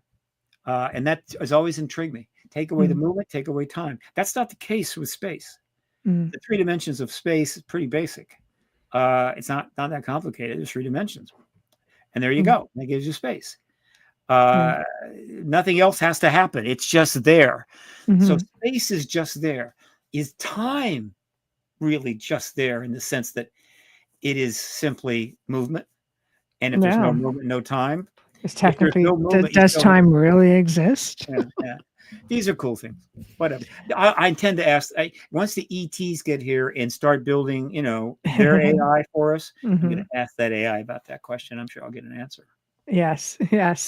Dolly says arrow of time in third dimension. And it is Dimensional. Did I say that right? Dimensional? Yeah. Okay. So typo on Dolly's part. That's why I was trying to figure this out. Dimensional space. You're trying to quantify gravity. Well, yeah. Really cool. Arrow time, I believe, is I ascribe it to entropy. Yeah. The reason there's an arrow of time is that everything is moving towards disorder, Mm-hmm. and so Yeah. if in other words, if water comes out of a hose, Mm-hmm. as you watch that happen, you measure the time in that direction. Mm-hmm. It's entropic in a sense, moving toward disorder. Mm-hmm. Things don't just come back together to create, just with no basis, come back together to create stuff. It's always moving toward disorder, and we measure that. Mm-hmm. And a lot of this entropy does manifest as movement, and Yeah. we measure the movement, and then we measure time, Mm-hmm. and the arrow is always towards more entropy. Now we can build stuff and create order Mm-hmm. if enough energy is available in a certain space, right? Overall, the universe is tending toward disorder, but in a certain space, if you apply energies, what the sun does to our planet, you can actually use that energy to create order. Mm-hmm. The hour of time, though, is still the same, right? If you're creating order by applying energy, the hour of time is still the same. Yes. And that's where I lose it. Yes. That's where we're going with it. I'm going there. I'm done. It's just had another comment. Where did it go? Yes, with quantum entanglement, we can separate time from movement.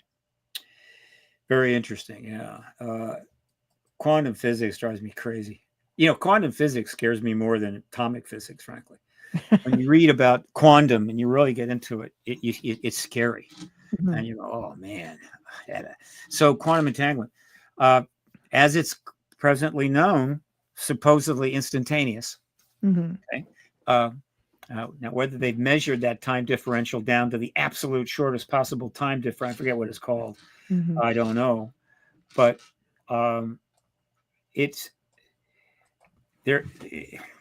I don't think they've explained it yet. I think they're trying, but it's a very significant thing. I'm trying to think of a simple example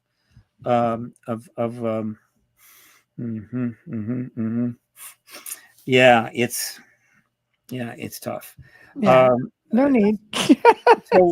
So in other words, you can't measure time. Well, what it means is if you're talking about two entangled particles and they're out there, now they may be moving.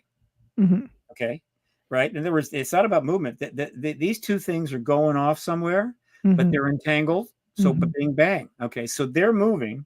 And so you can measure time based on the movement of one of those particles, but you can't measure time on the basis of the state of the particles compared to each other, which is a form of movement. Yeah. It changed from one state to another. That's a change. It's kind of a movement. And it takes time to do it, except in the case of quantum entanglement, apparently it takes no time. So you can't measure time using that. Yeah. And what does that mean? I have no idea. I should stop now. I'm going to get all kinds of grief about this from some of my physics friends. I wish, I would have liked to. I wish I had maybe gone on, got the PhD, done some work. I actually might have enjoyed it ultimately, but I ended up getting my degree in the middle of a very tumultuous time in the country. Yeah. It was like a mess. It was sort of like now. Yeah. It was a mess. And I was young, and in those days, the late 60s and so forth, man, everybody was upset, particularly the kids. We didn't know what the hell to do. I don't know about other countries, but in the United States, we were going around going, what are we going to do? And what a lot of them did is got high. They got really high, and they seem to be doing well, but I didn't do that. I didn't avail myself of that. Different times. I should Different have. times. Confused, right? I got confused, so I wandered off in the woods.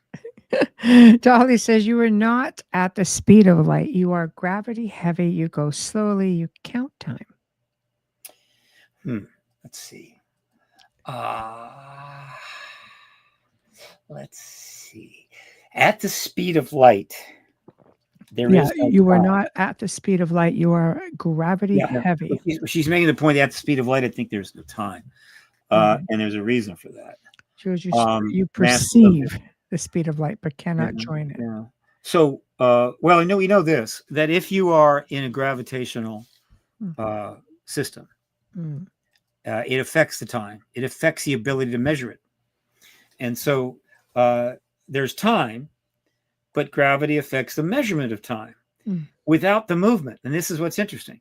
And this is where Einstein's relativity stuff gets exotic. And that and by the way, this is something that is very cool that most people don't know you can do. I don't believe in time travel. I don't think it's possible, but there is a way to move forward in time.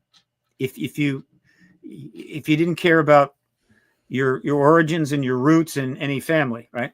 Mm-hmm. And that is you got a ship. It's a damn good ship, and you get it into a tight orbit of a black hole, and you just go around, just orbit this black hole at a constant speed, right? That gravitational field is going to slow your time down, and so consequently, if you get close enough and the gravitational field is strong enough, you could orbit it for a year, and the time variance between, say, elsewhere in the universe may be 5,000 years. And so you just slow everything down for a year, and then you head out and find out how things are doing 5,000 years from where you were before you entered that. So in a sense, you can jump forward in time that way, but you can't go backwards. All right. And so you can have basically a time-faring civilization utilizing massive gravitational fields in order to jump forward in time. Now, they are still aging, right? But at a slower pace. And so eventually, if they're a life form, they may die. But in the meantime, they could go forward hundreds of thousands of years. I've always wondered if there's a species doing that. That would be interesting. That's one way to go around that. Is still one of the most extraordinary aspects of relativity, because to slow down that much in terms of speed, you have to get up near the speed of light, and the amount of energy needed is unbelievable, right? But the amount of energy needed to pretty much stay in an extreme gravitational field is not nearly as bad as you're circling it. And so that's a whole different ballgame. One day we might be able to do that. Who knows?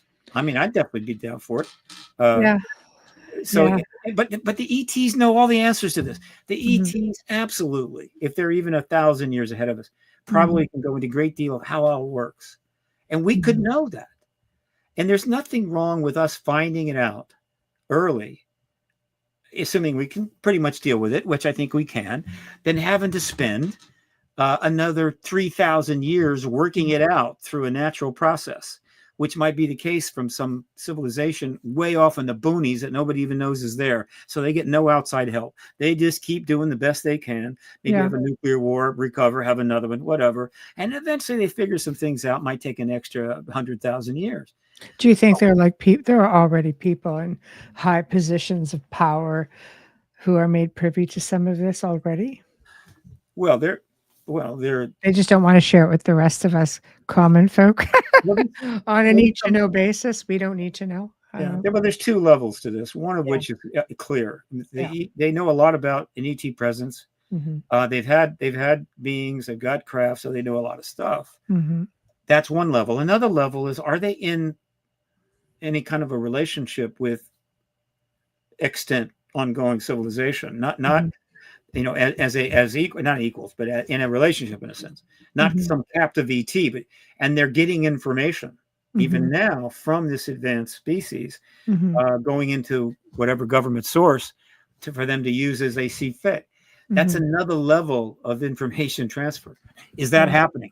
I doubt it, and I hope not. Until we get to another place, getting that kind of information in a private way is just going to increase the probability that we're going to end up having a war, a massive war.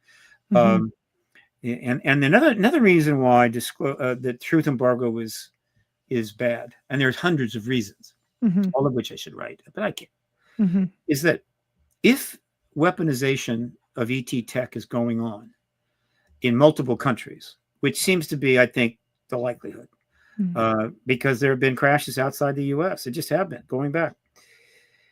One of the key technologies, of course, is anti-gravitic propulsion. Mm-hmm. And we know how that works. We know how fast those craft can go. Mm-hmm. Almost instantaneous acceleration. Okay. Mm-hmm. And why is that dangerous? Because the delivery technology for weapons is magnified profoundly by the amount of speed, the speed that you can get there. Mm-hmm. And the faster you can get there, the more your weapon is first strike. So if you could technically take out every single one of the nuclear facilities of another country before they even get the silo doors open, then that's a huge advantage. It's a first strike. Okay. So, well, if that is the case and one nuke nation got that, none of them else had, that nuke nation could take over the world. Okay. Except, of course, that we know that multiple nations, how many I don't know, but 2 or 3 or 4 have been dealing with ET tech, meaning anti-gravitic tech, for some time, which means what? It means you've got a number of nations. Let's just go Russia, China, US, who believe and are convinced that they're trying to develop anti-gravitics.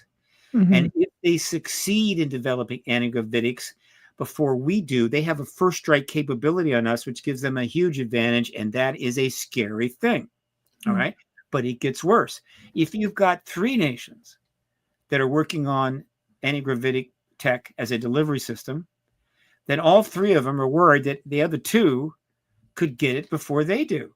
And so they're constantly on edge about and wanting to know and doing all their spying and what to make sure that that doesn't happen. But they're never sure it's not happening.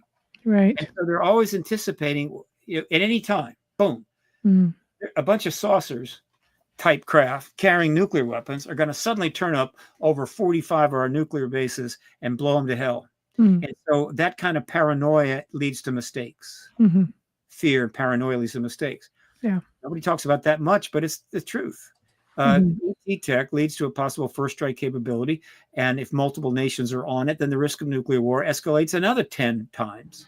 And so this idea of, well, so we need to have and get to open, acknowledged ET tech research. And if we're working on anti-gravitics, everybody needs to know what they're working on and where they are, and commit in every way possible that they would never use anti-gravitics as a first strike. Now, if all 3 have that capability, then again, it's mutual assured destruction again. Yeah. They could do a first strike, but your saucers already loaded into somewhere will pop them pretty quickly. And so again, we're back where we started from, unless one has it and the others don't. Yeah. And that is the thing that's not clear. We do not know where the anti-gravitic drive technology is, the status of it in any of these countries, not even our own. And so this kind of secrecy and paranoia does not end well.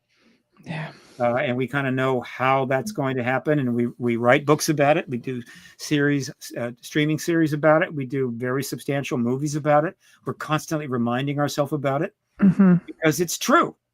But what are we doing about not avoiding it? Not much. We just aren't. That's a big one. I'm into this because it's stupid. So I help. Yeah, that's a big one. It's true. I think that that we have a long way to go, but we're so close. Like really, I mean, I think if the powers that be just concede and say, this has been going on long enough, the people want it. It's everywhere. It's everywhere. There's.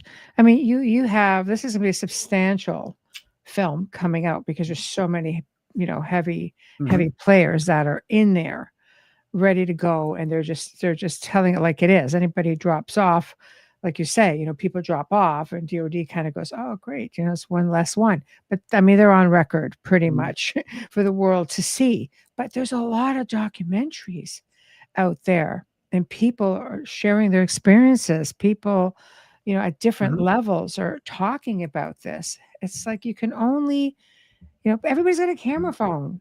You can only keep I mean, who starts to look foolish now? It's not we the people. No, It's just they're like, clinging to this. They're just clinging to this, right? Pretty yes. soon, every American will have an iPhone 29. Past Yeah, ground penetrating radar, and every one yeah, of them. You can actually walk by the yeah, Pentagon and kind of see what's going on inside. And yeah, everybody, yeah, we're not telling you anything. Um, yeah, it's getting pretty kind of silly. yeah. Without It is question. there. It is there. We're there. Okay. How can people find you? I've had your website up here, and what do you have like coming up, and what do you want people to know? Well, the State of the World Forum, stateoftheworld.forum. Yeah, It's a very significant event. yeah, 51 very high level people, very accomplished individuals going to be addressing the state of the world and how yeah, we're going to move forward. yeah, December 14 to 17. And again, text me, email me, and you can call me on the phone.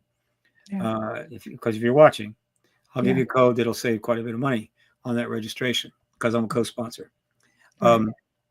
And let's see, I'll be speaking at the Conscious Life Expo next year in February. Hmm. Been around forever. I know a Yeah, lot of you have probably been there, so I look forward to coming to that. yeah. And that's That's a lot. pretty much it. That's going to keep me busy. The one Yeah. thing I'm hoping to do is to get some funding because I want to hold an X conference next year. I've held 6 of them. Ooh. They Yeah. were some of the most fun things I ever did, but eventually just wasn't possible.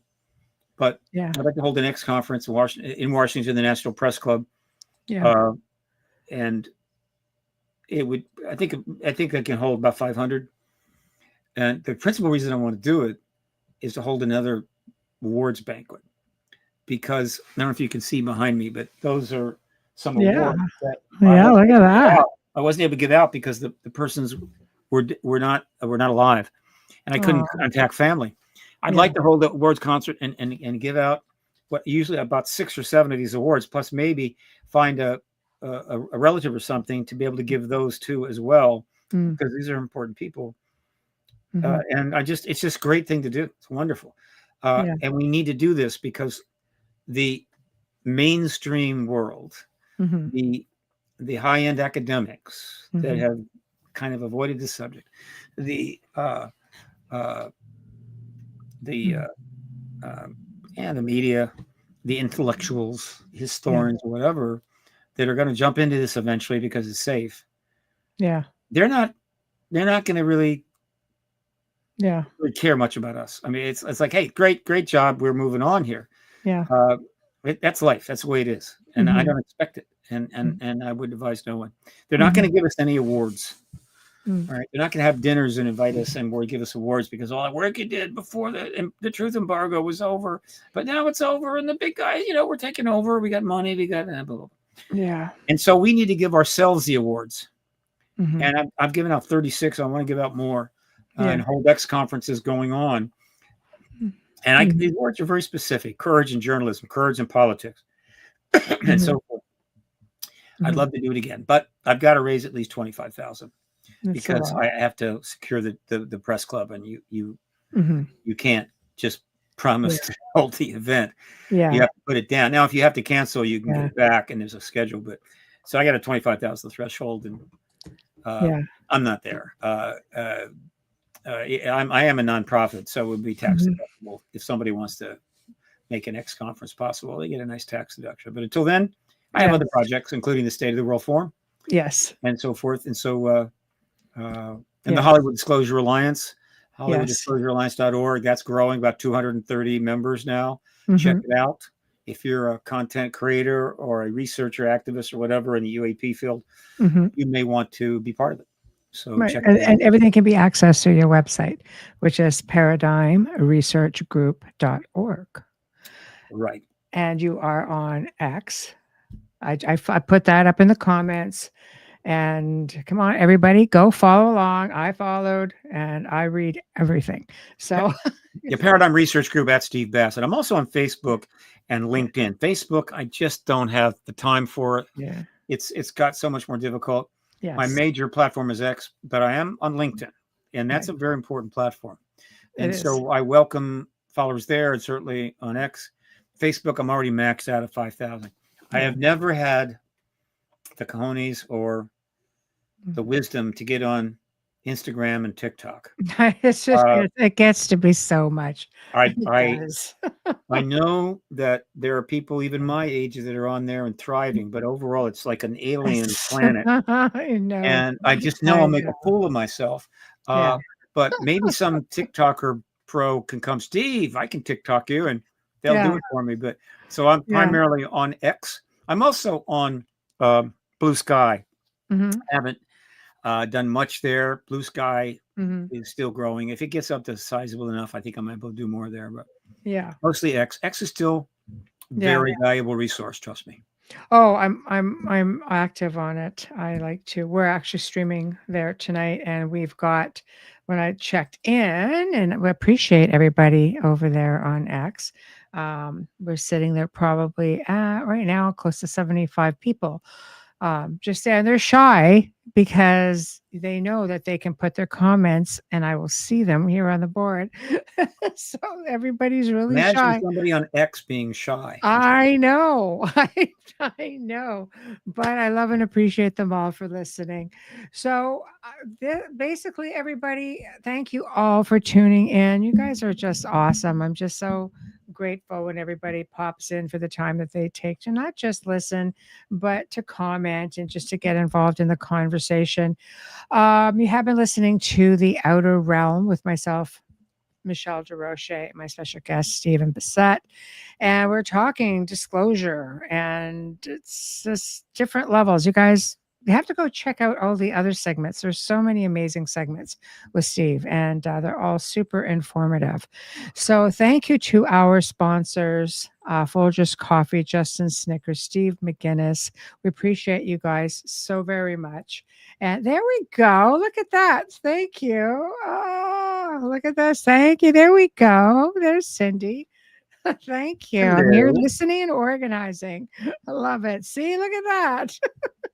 We definitely appreciate you. Thank you. So, you've been listening to us again, United Public Radio Network, UFO Paranormal Radio Network, 105.3 from the Gulf Coast, 107.7 FM from New Orleans. Next week, guys, we have Tuesday on Beyond the Outer Realm. Join me for an uncensored and sensitive discussion with Deliverance Minister Randy Goodwin, who's going to be talking about his book, Mind Control Programming in SRA Survivors, and his work on occult deliverance and so much more. And you'll figure out pretty quick why it's uncensored. Also, Wednesday, Jason Offutt will be talking about his book, Chasing North American Monsters. So many cryptids out there. Thursday welcomes back my compadre Wayne Malles for another open discussion. Pretty much unexplained everything, mysteries, locations, group mysterious disappearances. It's going to be a mix of a whole lot of things, and it'll be a lot of fun as always. So thank you all. Have a terrific weekend. Thank you, Stephen. It's always such a pleasure when you join me, and super informative. And we'll see you next week, guys. Good night. Ad Astra.